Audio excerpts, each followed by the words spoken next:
നമ്മൾ ജീവിച്ചു വരുന്ന പ്രായോഗിക ജീവിതത്തിൽ നിന്ന് കുറെയൊക്കെ വ്യത്യാസമായ തലത്തിലുള്ള ചർച്ചയായതുകൊണ്ട് നമ്മൾ സാധാരണ നിലയ്ക്ക് കേൾക്കുമ്പോൾ അത് ഭൗതിക തലത്തിലാണ് വസ്തുതകൾ കേൾക്കുക. അപ്പൊ നമ്മളില് വലിയതായിട്ടുള്ള സംശയങ്ങൾ ഉണ്ടാവും. ഈ ക്ലാസ്സുകളൊക്കെ നടക്കുമ്പോഴാണ് അത് നമുക്ക് മനോഹരമായിട്ട് മനസ്സിലാവുക. ക്ലാസ്സിൽ നമ്മൾ ചർച്ച ചെയ്യുന്നത് പിന്നീട് പല ആളുകളിലും പല വിധത്തിലുള്ള സംശയങ്ങളായിട്ട് അവർ വിളിച്ചു ചോദിക്കുമ്പോഴാണ് നമുക്ക് മനസ്സിലാവുക എന്ത് സംശയം ആയിട്ട് തീരുന്നുണ്ട്. അതാണ് ഇതിന്റെ രീതി.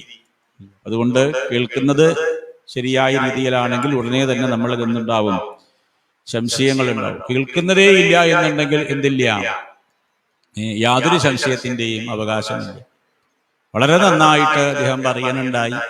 എന്താണ് പറഞ്ഞത് എന്ന് ചോദിച്ചാൽ അത് അദ്ദേഹത്തിന് അറിയും എന്ന് പറയും. കാരണം കേട്ടതെന്താ? കേട്ടത് ശബ്ദമാണ്. ശബ്ദത്തിന് നല്ല രസമുണ്ട് എന്നാണ് പറഞ്ഞത്. പക്ഷെ പറയുന്ന രീതി, ശബ്ദം കേൾക്കാൻ ഇതിന് നമുക്ക് പ്രത്യേകമായിട്ട് എന്ത് വേണ്ട, ശ്രദ്ധ വേണ്ട. ശബ്ദം നമ്മുടെ കാതിലേക്ക് കയറി വരും.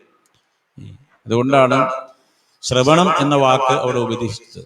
ശ്രവണസ്യ വിഭേദേന നമ്മൾ ഇന്നലെ കാണുന്നുണ്ടായി. അപ്പോൾ വളരെ ശ്രദ്ധിച്ച് ആ പറയുന്ന വസ്തുത എന്ത്, നമ്മുടേതായിട്ടുള്ള മനസ്സിലുണ്ടാവുന്നതായിട്ടുള്ള പല വിധത്തിലുള്ള വൃത്തികളെ മാറ്റി നിർത്തിക്കൊണ്ട് പരിശ്രമിക്കണമെന്ന്. എങ്ങനെയാണെങ്കിൽ ഈ ശ്രവണം എന്നുള്ളത് നടക്കും. അപ്പൊ ഇവിടെ മഹർഷിമാരായതുകൊണ്ട് അവർക്ക് പോലും സംശയങ്ങൾ ഉണ്ടായി എന്ന് പറഞ്ഞാൽ തീർച്ചയായിട്ടും നമ്മൾ ഏവർക്കും സംശയം ഉണ്ടാവേണ്ടതാണ്. സംശയം ഉണ്ടാവുന്നുണ്ടെങ്കിൽ അത് വളർച്ചയുടെ ഒരു ഭാഗമാണ്. ഭാഗവതം പഠിക്കുന്ന സമയത്തോ കേൾക്കുന്ന സമയത്തോ ഒക്കെ നമ്മളിൽ സംശയങ്ങൾ ഉണ്ടാവുന്നു എന്ന് പറഞ്ഞാൽ അത് നല്ലൊരു കാര്യമാണ്. അല്ലാതെ എനിക്ക് മനസ്സിലായില്ല എന്നുള്ളതല്ല. അതിനെക്കുറിച്ച് ചിന്തിക്കുമ്പോഴാണ് സംശയങ്ങൾ വരും. അപ്പൊ സംശയം ഉണ്ടാവുന്നതാണ് അതിന്റെ രീതി. അതുകൊണ്ടാണ് ഇവിടെ സൂത മഹർഷിയോട് ശൗനക മഹർഷി ചില ചോദ്യങ്ങൾ ചോദിച്ചു. ഈ ലോകത്തിലെ ധർമ്മത്തിന്റെ രീതി, അതുപോലെ ആത്മവിദ്യയുടെ രീതി, അതിനായിക്കൊണ്ട് ഭഗവാൻ അനുഷ്ഠിച്ചതായിട്ടുള്ള ലീലകള്, ഭഗവത് ലീലകളൊക്കെ സാധാരണ മനുഷ്യരില് ആത്മീയമായ ചിന്ത, ആത്മീയമായ താല്പര്യം വളർത്തിയെടുക്കാൻ തക്ക രീതിയിലാണ് ഈ ഭഗവാന്റെ ലീലകളൊക്കെ. ആ ഭഗവത് ലീലകളെ പറ്റി പറഞ്ഞു തരൂ. കാരണം ഭഗവത് ലീലകൾ കേൾക്കും തോറും ഭഗവാനുമായിട്ട് നമുക്ക് താതാത്മ്യമുണ്ടാവും. ഭഗവത്പരമായ ഒരു തലത്തിലേക്ക് നമ്മൾ കാലക്രമേണ നയിക്കപ്പെടും. മനുഷ്യന്റെ തലത്തിൽ നിൽക്കുന്ന സമയത്ത് ആ മനുഷ്യന്റെ തലം പല പ്രശ്നങ്ങളോട് കൂടിയത് തന്നെയാണ്. ആ പ്രശ്നങ്ങള് പൂർണ്ണമായിട്ട് എന്ത് ചെയ്യാനായിട്ട് പറ്റില്ല, ഉന്മൂലനം ചെയ്യാനായിട്ട് സാധിക്കില്ല. കാരണം അത് അതിൻ്റെ ഒരു ഭാഗമാണ്. അപ്പൊ മനുഷ്യന്റെ ആ തലത്തിൽ നിന്നും ഭഗവാന്റെ കാഴ്ചപ്പാടിലേക്ക് മാറുന്ന വ്യക്തിക്ക് ഈ മനുഷ്യന്റേതായ പ്രശ്നങ്ങൾ സത്യമായിരുന്നില്ല, തോന്നലായിരുന്നു എന്നൊരു തിരിച്ചറിവുണ്ടാവും. അതാ ആ മാർഗമാണ് അവിടെ ഈ ഭാഗവതത്തില് ഈ ചോദ്യങ്ങൾക്ക് കാരണം. അതിലൊരു പ്രധാന ചോദ്യം തന്നെ അതായിരുന്നു, ഏൻ ആത്മാ സംപ്രസീതതി, എങ്ങനെ ആത്മപ്രസാദം ഉണ്ടാവും എന്നായിരുന്നു ഒരു ചോദ്യം. സൂതമഹർഷിയോട് ശൗനക ഋജോ എന്നാണ്. ഋജൻ എന്ന് പറഞ്ഞാൽ ഋഗ്വേദ പണ്ഡിതൻ എന്നാണ് അർത്ഥം. ഇപ്പൊ ശൗനക മഹർഷി വലിയ പണ്ഡിതനായിരുന്നു. പണ്ഡിതനായിട്ടുള്ള ഋഗ്വേദത്തിൽ തന്നെ പ്രാവീണ്യം, വേദങ്ങളിൽ ഏറ്റവും പ്രധാനമുള്ള ഋഗ്വേദത്തിൽ പ്രാവീണ്യമുള്ള വ്യക്തിയായതുകൊണ്ട് അദ്ദേഹത്തിന്റെ ചോദ്യങ്ങളും അത്രയും ഗൗരവപൂർണമായിരുന്നു എന്നാണ്. നമ്മളിലുള്ള ആ ഈശ്വരീയതയുടെ ഗൗരവതയ്ക്കനുസരിച്ച് ചോദ്യങ്ങൾ ഉണ്ടാവും. കൊല്ലം എന്നുള്ള ഒരു സ്ഥലത്ത് സപ്താഹത്തിന് ചെന്ന സമയത്ത് ചെറുമൂട് എന്ന് പറഞ്ഞ ഒരു ശ്രീകൃഷ്ണ ക്ഷേത്രം. അപ്പൊ അവിടെ ഒരു സംശയം, ഉച്ചയ്ക്ക് അമ്മമാർക്ക്, അതിന് വരുന്ന അമ്മമാർക്ക് ഒരു സംശയമുണ്ടായി. സംശയം ഇതാണ്, അവിടെ പോറ്റി എന്നാ വിളിക്കുക. പോറ്റി എപ്പോഴാണ് രാധാരമണ ചെല്ലുന്നത്? ഭാഗവത സപ്താഹത്തിലെ ഒരു പ്രധാന ചോദ്യമായിട്ട് അവർക്ക് തോന്നിയത് ഉച്ചയ്ക്ക് എപ്പോഴാണ് രാധാരമണ ചെല്ലുക. ഞാൻ ചോദിച്ചു അതെന്താ? അത് കഴിഞ്ഞാൽ ഉടനെ ആഹാരമാണ്. അപ്പൊ അവരെ സംബന്ധിച്ച് പ്രധാന ചോദ്യം ഈ ഭാഗവതത്തിൽ സപ്താഹത്തിൽ ഏതാന്ന് ചോദിച്ചാൽ ഉച്ചയ്ക്ക് രാധാരമണ എപ്പോഴാ ചെല്ലുക. അത് ശരിയാണ്, അവരുടെ തലത്തിൽ ശരിയാണ്. അവര് പറഞ്ഞു പോറ്റി ആ രാധാരമണ കേട്ട് വീട്ടിൽ നിന്ന് ഇറങ്ങിയാൽ കൃത്യമാണ് ഇവിടെ ആഹാരത്തിനെത്താൻ. അതുകൊണ്ടാണ് ഞങ്ങൾ ചോദിക്കുന്നത് ഈ സപ്താഹത്തിന് ഉച്ചയ്ക്ക് പോറ്റിയുടെ രാധാരമണ എപ്പോഴാണ്. അപ്പോ അവരെ സംബന്ധിച്ച് അതാണ് പ്രശ്നം. ഏതിന്റെ പ്രശ്നം? ഈ വിശപ്പിന്റെ പ്രശ്നം. ആത്മാവിന്റെ വിശപ്പല്ല, ശരീരത്തിന്റെ വിശപ്പ്. ശരീരത്തിന്റെ വിശപ്പ് ഏവർക്കും അറിയാം. ആത്മാവിന്റെ വിശപ്പ് അത് അറിയുന്ന ആളുകൾ കമ്മിയാണ്. അവരെ സംബന്ധിച്ച് ഞാൻ ഉടനെ പറഞ്ഞു, അതിന് നിങ്ങൾ ഇത് കേൾക്കാനായിട്ട്, രാധാരമണ കേൾക്കാനായിട്ട് എന്ത് ചെയ്യണ്ട, കാത്തിരിക്കണ്ട. പലപ്പോഴും കേരളത്തിലായതുകൊണ്ട് ഉച്ച സമയത്ത് തന്നെ കരണ്ട് പോകും. അപ്പൊ ഇത് നിങ്ങൾ കേൾക്കില്ല. അതുകൊണ്ട് ഞാൻ വേറെ ഒരു മാർഗം പറയാം. 12:30 ആയാൽ നിങ്ങൾ ഈ വീട്ടിൽ നിന്ന് ഇറങ്ങിക്കോളൂ, പാകത്തിനാവും ഇവിടെ എത്തുന്നത്. അപ്പൊ ഇനി ഇതിനു വേണ്ടി ഈ രാധാരമണിക്ക് പോലും കാത്തു നിൽക്കണ്ട. കാരണം അവരെ സംബന്ധിച്ച് അതാണ് പ്രശ്നം. ആ പ്രശ്നം അവിടെ സോൾവ് ആയി. അല്ലാതെ ഇപ്പൊ അവരോട് ചെന്ന ആത്മാവ് എന്താണ്, ശരീരം ആത്മാവിൽ നിന്ന് വേറെയാണ്, നിങ്ങളൊക്കെ ആത്മാക്കളാണ് എന്നൊന്നും പറയേണ്ട കാര്യമില്ല. കൃത്യം രാധാരമണ എപ്പോഴാണ് എന്നേ അവർക്ക് അറിയേണ്ട. പറഞ്ഞ വസ്തുത ഈ ശൗനക മഹർഷിയുടെ ചോദ്യം അങ്ങനെ ആയിരുന്നില്ല. അദ്ദേഹം ഋഗ്വേദ പണ്ഡിതനായിരുന്നു. അതുകൊണ്ട് ആ ചോദ്യങ്ങൾക്കൊക്കെ എത്രയോ അപഗാഹ്യതയുണ്ട്. സാധാരണ ഒരു ചോദ്യമല്ല. ആത്മപ്രസാദം എങ്ങനെയുണ്ടാവും, ഏനാത്മാ സംപ്രസീദതി. സാധാരണ നമ്മൾ ഓരോരുത്തരും ജീവിച്ചു വരുമ്പോൾ ശരീരപ്രസാദമാണ് നമ്മളുടെ കാര്യം. ഒരു മനുഷ്യൻ സാധാരണ നിലയ്ക്ക് ജീവിക്കുമ്പോൾ ശരീരപ്രസാദത്തിനാണ് ശ്രദ്ധിക്കാറ്. ശരീരത്തിന്റെ പ്രസാദമാണ് വിശക്കുന്ന സമയത്ത് ആഹാരം കിട്ടുക, ഉറക്കം വരുന്ന സമയത്ത് ഉറങ്ങാൻ പറ്റുക. ഇനി ആരെങ്കിലും കണ്ട് ചീത്ത വിളിക്കാൻ സമയം കിട്ടുമ്പോൾ അതിന് പറ്റിയാൽ ഒരു സമാധാനം, പറയാൻ പറ്റിയില്ലെങ്കിൽ പ്രസാദമില്ല, പറയാൻ പറ്റിയില്ലല്ലോ ഒരു എന്നങ്ങനെ. അപ്പൊ ഈ ശരീരപ്രസാദത്തിന്റെ തലത്തിലാണ് നമ്മൾ സാധാരണ നിലയ്ക്ക് നിൽക്കുന്നത്. അതുകൊണ്ടാണ് ഇവിടുത്തെ ചോദ്യം ആത്മപ്രസാദം എങ്ങനെ ഉണ്ടാവും. അത് സാധാരണ ആളുകൾ ചോദിക്കാത്തൊരു ചോദ്യമാണ്. അപ്പൊ അതിന് മറുപടി പറഞ്ഞു, സവേ പുംസാം യഥോ ധർമ്മോ അധോ ഭക്തിരധോക്ഷജേ അഹേതുക്യപ്രതിഹത യയാത്മാ സംപ്രസീദതി എന്നാണ് ഭാഗവതത്തിൽ. 2-ാമത്തെ അധ്യായത്തിലാണ്. ശ്ലോകങ്ങളിലൊന്നും ഞാൻ നമ്പർ പറയാൻ പോകുന്നില്ല, കാരണം സപ്താഹമായതുകൊണ്ട് ഇടയ്ക്ക് ഓരോ ശ്ലോകങ്ങൾ എവിടെയെങ്കിലും ആയും പറയാം. അപ്പൊ ഒരു ശ്ലോകം പറഞ്ഞ് അത് തെരഞ്ഞ് കണ്ടുപിടിക്കുമ്പോഴേക്കും വേറൊരു ശ്ലോകത്തിലേക്ക് വെക്കും. അത് കഷ്ടിച്ച് കണ്ടുപിടിക്കുമ്പോഴേക്കും പിന്നൊരു 10 പേജ് കൊണ്ടിട്ട് അടുത്ത ശ്ലോകം. ഇങ്ങനെ സപ്താഹം കഴിയുമ്പോഴേക്കും അവസാനം എന്തുണ്ടാവും, തെരഞ്ഞിരിക്കലാവും. അപ്പൊ പിന്നെ ഇതിൽ കേൾക്കാനായിട്ട് സാധിക്കില്ല. അതുകൊണ്ട് വേണമെങ്കിൽ ഒരു വരിയൊക്കെ എഴുതി വെച്ചാൽ മതി, വേണമെന്നുണ്ടെങ്കിൽ. സത്യത്തില് ഇത് ശ്രവണമാണ്. ഇത് ഈ ശ്രവണത്തിൽ കൂടെ നമ്മളില് ആ ഈശ്വരനെ അനുഭവതലത്തിൽ കൊണ്ടുവരാനുള്ള കഴിവ് വർദ്ധിപ്പിച്ചെടുക്കലാണ് ഉദ്ദേശം. എന്ത് കേട്ടു, എത്ര പഠിച്ചു എന്നുള്ളതൊന്നുമല്ല, ഭഗവാനെ അനുഭവിക്കാനുള്ളതായിട്ടുള്ള കഴിവ് നമ്മൾ നേടിയെടുക്കുക എന്നുള്ളതാണ് പ്രധാനം. അപ്പൊ ഇതില് പറയുന്നത് വള്ളിയായിട്ട് എഴുതി വെക്കുന്നതൊന്നും കാര്യമല്ല, കേൾക്കുക തന്നെയാണ്. കാരണം ഈ കേൾവിയിൽ കൂടെ പതുക്കെ കണ്ട് നമ്മുടെ മനസ്സ് ആ ഭഗവാനിലേക്ക് എത്തിച്ചേരും. ആ രീതിക്കാണ് ഭാഗവതത്തിന്റെ ഘടന. ഇതിന്റെ ഘടന അത് തന്നെയാണ്. അപ്പൊ അത് തുടർച്ചയായിട്ട് കേൾക്കുക. അത് തന്നെ എളുപ്പമല്ല. മനസ്സ് പല കാര്യങ്ങളിലേക്ക് പോയിക്കൊണ്ടിരിക്കും. അപ്പൊ മനസ്സിനോട് പറയണം, എന്തോ പറയുന്നുണ്ട്, ഇവിടെ നിൽക്ക് ഇങ്ങനെ പറയുമ്പോൾ കുറച്ചൊക്കെ ഇടയ്ക്ക് കേൾക്കും. എന്നാലും മനസ്സ് അതിന്റെ പ്രവൃത്തി ചെയ്തുകൊണ്ടിരിക്കും. കാരണം പെട്ടെന്നൊരു ദിവസം വന്നിട്ട് ഈ പരിചയമില്ലാത്ത വാക്കുകളും ആത്മാവും ഈ പറഞ്ഞ പോലെ മരുമരീചികയും ഒക്കെ കേൾക്കുന്ന സമയത്ത് നമ്മുടെ മനസ്സൊന്നും അതിലേക്ക് പോവില്ല, പരിചയമുള്ള കാര്യത്തിലേക്ക് പോകും. അതുകൊണ്ട് കേട്ടാ മതി, എഴുതണം എന്ന് ഞാൻ പറയുന്നില്ല. കാരണം ഇതൊക്കെ എഴുതിയെടുക്കാൻ നിൽക്കുമ്പോൾ അതിലേക്ക് ശ്രദ്ധ പോവും. അതിനിടയ്ക്ക് ഇവിടെ പറഞ്ഞത് മനസ്സിലാക്കാനായിട്ട് സാധിക്കില്ല. പിന്നെ എഴുതി കഴിഞ്ഞാൽ ഒരു കുഴപ്പം കൂടിയുണ്ട്. എന്ത്, അതവിടെ ഉണ്ടല്ലോ, പിന്നെ എപ്പോഴെങ്കിലും വായിക്കാം. പിന്നെ എപ്പോഴും വായിക്കലുണ്ടാവില്ല. അടുത്ത സപ്താഹത്തിന് ആ പുസ്തകമേ കാണാനുണ്ടാവില്ല, എവിടെ എഴുതി വെച്ചത്. അപ്പൊ അതുകൊണ്ട് അത് ആ എഴുതുന്ന സമയത്ത് ശ്രദ്ധിക്കുക, അതിലേക്ക് പോവും.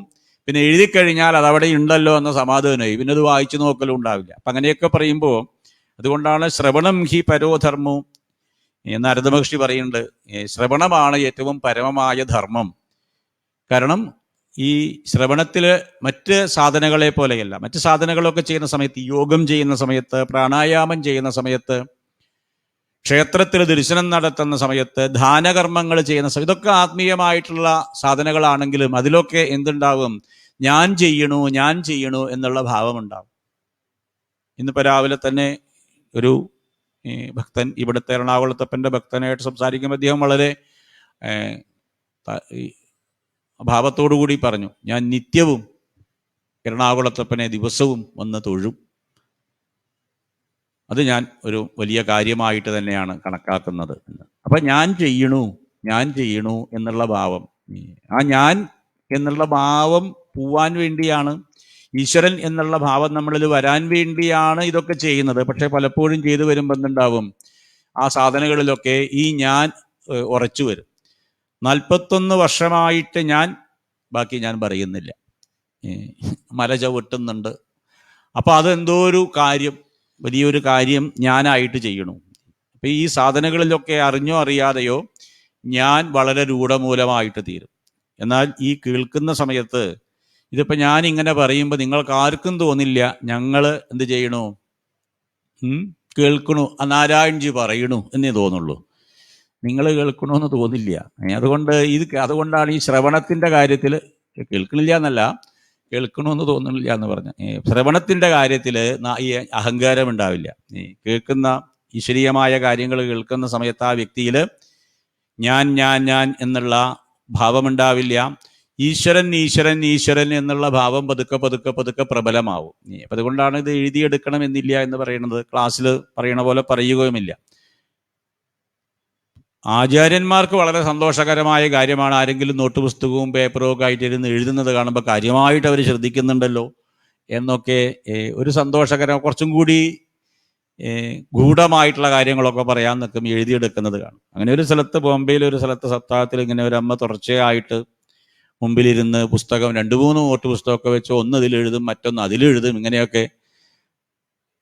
അങ്ങനെ 2-3 ദിവസം കഴിഞ്ഞപ്പോഴാണ് ആ അമ്മ പെട്ടെന്ന് വന്നിട്ട് ഊണ് കഴിച്ച് കഴിഞ്ഞ് പോകുമ്പോൾ പറഞ്ഞു, തിരുമേനി ഒരു പോയിന്റ് വിട്ടുപോയി, ഞാൻ എല്ലാം എഴുതുന്നുണ്ട്, ഒന്ന് വിട്ടുപോയി എന്ന് പറഞ്ഞു. അപ്പം ഞാൻ ചോദിച്ചു എന്താ പറഞ്ഞത്, ഏതാ വിട്ടുപോയത്? എനിക്കറിയില്ല. ആ 16ാമത്തെ പോയിന്റാ വിട്ടുപോയത് പറഞ്ഞു. അപ്പോഴും എനിക്കറിയില്ല ഏതാ ഈ 16ാമത്തെ പോയിന്റ്. ഞാൻ ചോദിച്ചു ഏതാ 15ാമത്തെ പോയിന്റ്? ഞാൻ പറഞ്ഞു ഞാൻ പുസ്തകം കൊണ്ടുവരാം, എന്നാ പുസ്തകം തരുമോ? അപ്പോൾ ആ പുസ്തകത്തിൽ നോക്കിയപ്പോൾ ഈ സപ്താഹത്തിലെ ആളുകൾക്കൊരു പറയുന്നതിൻ്റെ ഇടയ്ക്ക് കുറച്ച് ഒരു രസമായിക്കോട്ടെ, മനസ്സ് നേർമ്മമായിക്കോട്ടെ എന്ന് പറഞ്ഞുകൊണ്ട് തമാശ പറയാറുണ്ട്. ഇപ്പം ഞാൻ പറയാറില്ല, കാരണം ക്ലാസ്സുകളിൽ അതിൻ്റെ ആവശ്യമില്ല. ക്ലാസ് ഇല്ലാത്ത കുറേ ആൾ കൂടുന്ന സമയത്ത് കുറേ തമാശയിലേക്ക് പോകും. കാരണം അതേ ആൾക്കാർക്ക് അത് അടുത്ത തമാശ ഇപ്പോൾ പറയുണ്ടാവും എന്ന് പറഞ്ഞിട്ടായിരിക്കണം. അപ്പം അതുകൊണ്ട് ഈ അമ്മ എഴുതിയെടുക്കുന്നതൊക്കെ ഈ തമാശ ബാക്കി പറഞ്ഞതൊന്നും അതിലില്ല. ഈ പറഞ്ഞ തമാശകൾ ഒക്കെ ഓരോന്നായിട്ട് എഴുതി വെച്ചിട്ടുണ്ട്. അങ്ങനെ 15 എണ്ണം 16ാമത്തെ അവർക്ക് എഴുതാൻ പറ്റിയിട്ടില്ല. അതാണ് പ്രശ്നം. അപ്പം ഞാൻ ചോദിച്ചു ഇതൊക്കെ ഈ തമാശക്ക് എന്തിനാ എഴുതിയെടുക്കണം? ക്ലബിൽ പോകുമ്പോൾ പറയാനാ. അപ്പോൾ മനസ്സിലായില്ലേ, അവർ ക്ലബിൽ അംഗമാണ്. അപ്പോൾ അവിടെ ആളുകളൊക്കെ കൂടി സംസാരിക്കുന്ന സമയത്ത് എൻ്റെ വക ഇരിക്കട്ടെ പറഞ്ഞ് ഈ 2-3 തമാശ പറഞ്ഞാൽ ആൾക്കാർക്ക് വലിയ സന്തോഷമാണ്. അപ്പോൾ സപ്താഹത്തിന് വരുമ്പോൾ മനസ്സെവിടെയാ? ക്ലബാണ്. അപ്പം ഓരോ വാസ്തവങ്ങൾ അറിയുമ്പോഴാണ് നമുക്ക് മനസ്സിലാവുക മനുഷ്യൻ്റെ മനസ്സ് എങ്ങനെയൊക്കെ പോകണം. അപ്പം അതുകൊണ്ട് എഴുതിയെടുക്കണ്ട എന്ന് ഞാൻ പറയുന്നില്ല, ആവുന്നതും ഒഴിവാക്കുക. കാരണം ശ്രദ്ധിക്കാനായിട്ട് സാധിച്ചാൽ കുറച്ച് വേഗത്തിലേ നമുക്കിത് മനസ്സിലാവും. നമ്മൾ വേറെ ഓരോ കാര്യങ്ങളിലേക്ക് ശ്രദ്ധ പോയാൽ ഈ കഴിവ് നമുക്ക് നഷ്ടപ്പെടും. നമ്മൾ ഉദ്ദേശിക്കുന്നത് അതാണ്. കുറച്ചു നേരമാണെങ്കിലും ഇതിലേക്ക് മനസ്സ് കൊണ്ടുവരാൻ സാധിച്ചാൽ, ശ്രദ്ധിച്ചിരുന്നാൽ കാലക്രമേണ ഭാഗവതത്തിൻ്റെ രീതി അതാണ്.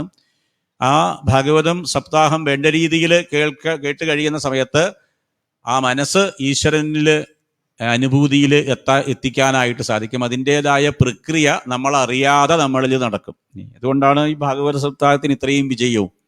ഈ ഭാഗവത സപ്താഹം എല്ലാം സ്ഥലങ്ങളിലും, ഇവിടെ മാത്രമല്ല, കേരളത്തിൽ മാത്രമല്ല, വടക്കേ ഇന്ത്യയിലൊക്കെ 10,000-കണക്കിന് ആളുകൾ പങ്കെടുക്കുന്ന സപ്താഹങ്ങളാണ്. അത്രയും പേരൊക്കെ അതിൽ പങ്കെടുക്കാൻ കാരണം എന്താണെന്ന് ചോദിച്ചാൽ ഈ ഈശ്വരൻ്റെ അനുഭൂതി അവർക്ക് അറിഞ്ഞോ അറിയാതെയോ അവരിലേക്ക് എത്തിച്ചേരുന്നുണ്ട്. അതുകൊണ്ടാണ് അതിൻ്റെ മഹത്വം. അതുകൊണ്ട് പറയുന്നത് എഴുതാനായിട്ട് പോകണ്ട. കാരണം പിന്നെ അത് എഴുതിയെടുക്കുമ്പോൾ നിങ്ങൾ മുഖത്ത് എനിക്ക് നോക്കുമ്പോൾ അത് എഴുതിയത് ശരിയായിട്ടില്ല എന്നാൽ പിന്നെ ആദ്യം ഞാനത് പറയാൻ പോകും. അങ്ങനെ സമയവും നഷ്ടമാവും. അപ്പം അങ്ങനെ അതുകൊണ്ടാണ് എഴുതണ്ട എന്നല്ല, ആവുന്നതും ഒഴിവാക്കാം. പിന്നെ ഇതാ ഇപ്പോൾ ഇവിടെ ഇതൊക്കെ സംപ്രേഷണം ചെയ്യുന്നുണ്ട്. പിന്നെ അത് റെക്കോർഡ് ചെയ്തിട്ട് വരുന്നുണ്ട്. കാരണം ഇന്നിപ്പോൾ ഇതില്ല, കണക്ടിവിറ്റി വന്നു. ഇല്ലെങ്കിൽ ഉണ്ടാവില്ല എന്ന് പറഞ്ഞു. അത് റെക്കോർഡ് വരുന്നു പറഞ്ഞു. എന്തായാലും കണക്ടിവിറ്റി വന്നു.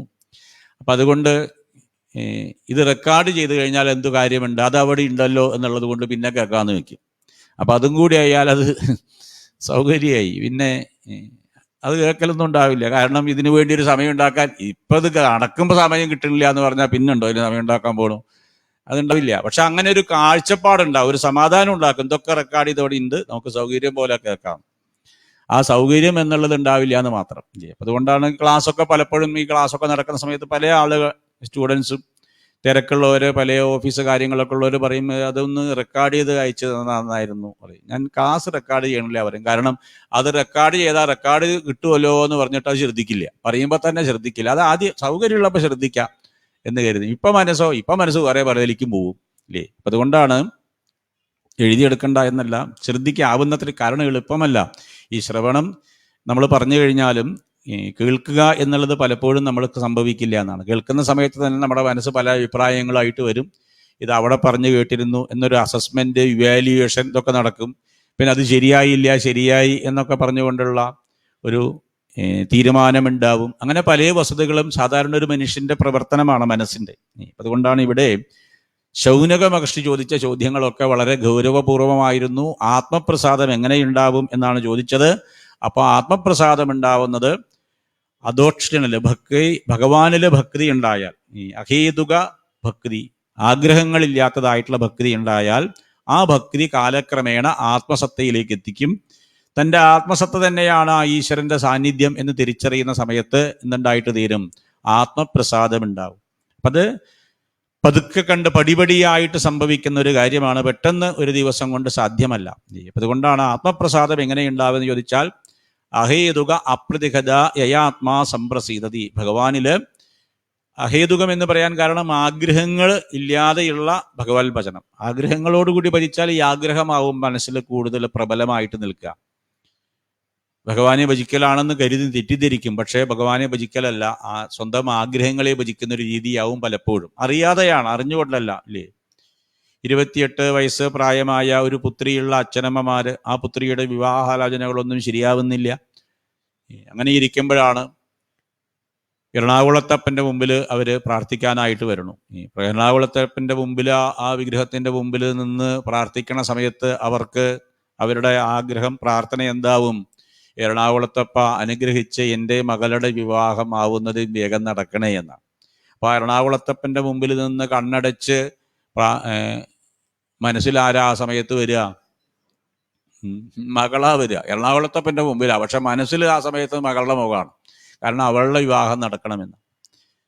അപ്പോൾ അത് എറണാകുളത്തപ്പനെയാണോ പ്രാർത്ഥിക്കണത് ചോദിച്ചാൽ അല്ല. ആരെയാ പ്രാർത്ഥിക്കണത്?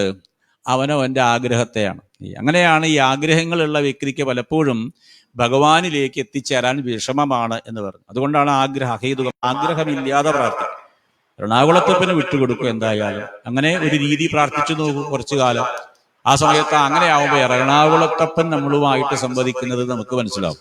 എറണാകുളത്തപ്പന്റെ വാക്കുകൾ നമുക്ക് കേൾക്കാൻ പറ്റും. നമ്മുടെ ആഗ്രഹങ്ങളുമായിട്ട് പോയി കഴിഞ്ഞാൽ എറണാകുളത്തപ്പൻ പറയുന്നത് പറയാതെ അല്ല, നമ്മൾ ശ്രദ്ധിക്കില്ല. നമുക്ക് നമ്മുടെ കാര്യമാണ് പ്രധാനം. അങ്ങനെ കുറെ കാലം കഴിയുമ്പോൾ ആഗ്രഹങ്ങൾ പ്രാർത്ഥിക്കുക എന്നുള്ളൊരു രീതിയായിട്ട് തീരും. ആഗ്രഹങ്ങൾക്ക് വേണ്ടി പ്രാർത്ഥിച്ചാൽ ആഗ്രഹങ്ങൾ നടക്കും. പക്ഷെ എന്തുണ്ടാവില്ല? ആ ഭഗവത് ഭജനം മുറിവുണ്ടാവും.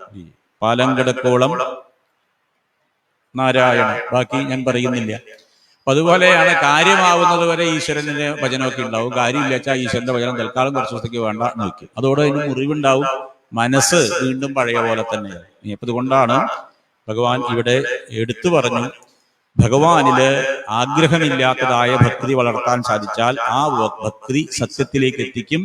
ഭഗവാന്റേതായ അനുഭൂതി ഉണ്ടാവും. ആത്മസത്ത തന്നെയാണ് ഭഗവാൻ എന്ന തിരിച്ചറിവുണ്ടാവും. അപ്പൊ എപ്പോഴും തനിക്ക് ജീവനുണ്ടോ അപ്പോഴൊക്കെ ഭഗവാന്റെ സാന്നിധ്യം അനുഭവപ്പെട്ടുകൊണ്ടിരിക്കും. എങ്ങനെയാണോ എറണാകുളത്തപ്പന്റെ മുൻപിൽ നിന്ന് തൊഴുന്ന സമയത്ത് ഭഗവാൻ സാന്നിധ്യം ഒരു ഭക്തൻ അനുഭവപ്പെടുന്നത്, അത് എപ്പോഴും എവിടെയും തൻ്റെ ജീവനുള്ള കാലം മുഴുവൻ അനുഭവപ്പെടുന്ന ഒരവസ്ഥയുണ്ടാവും.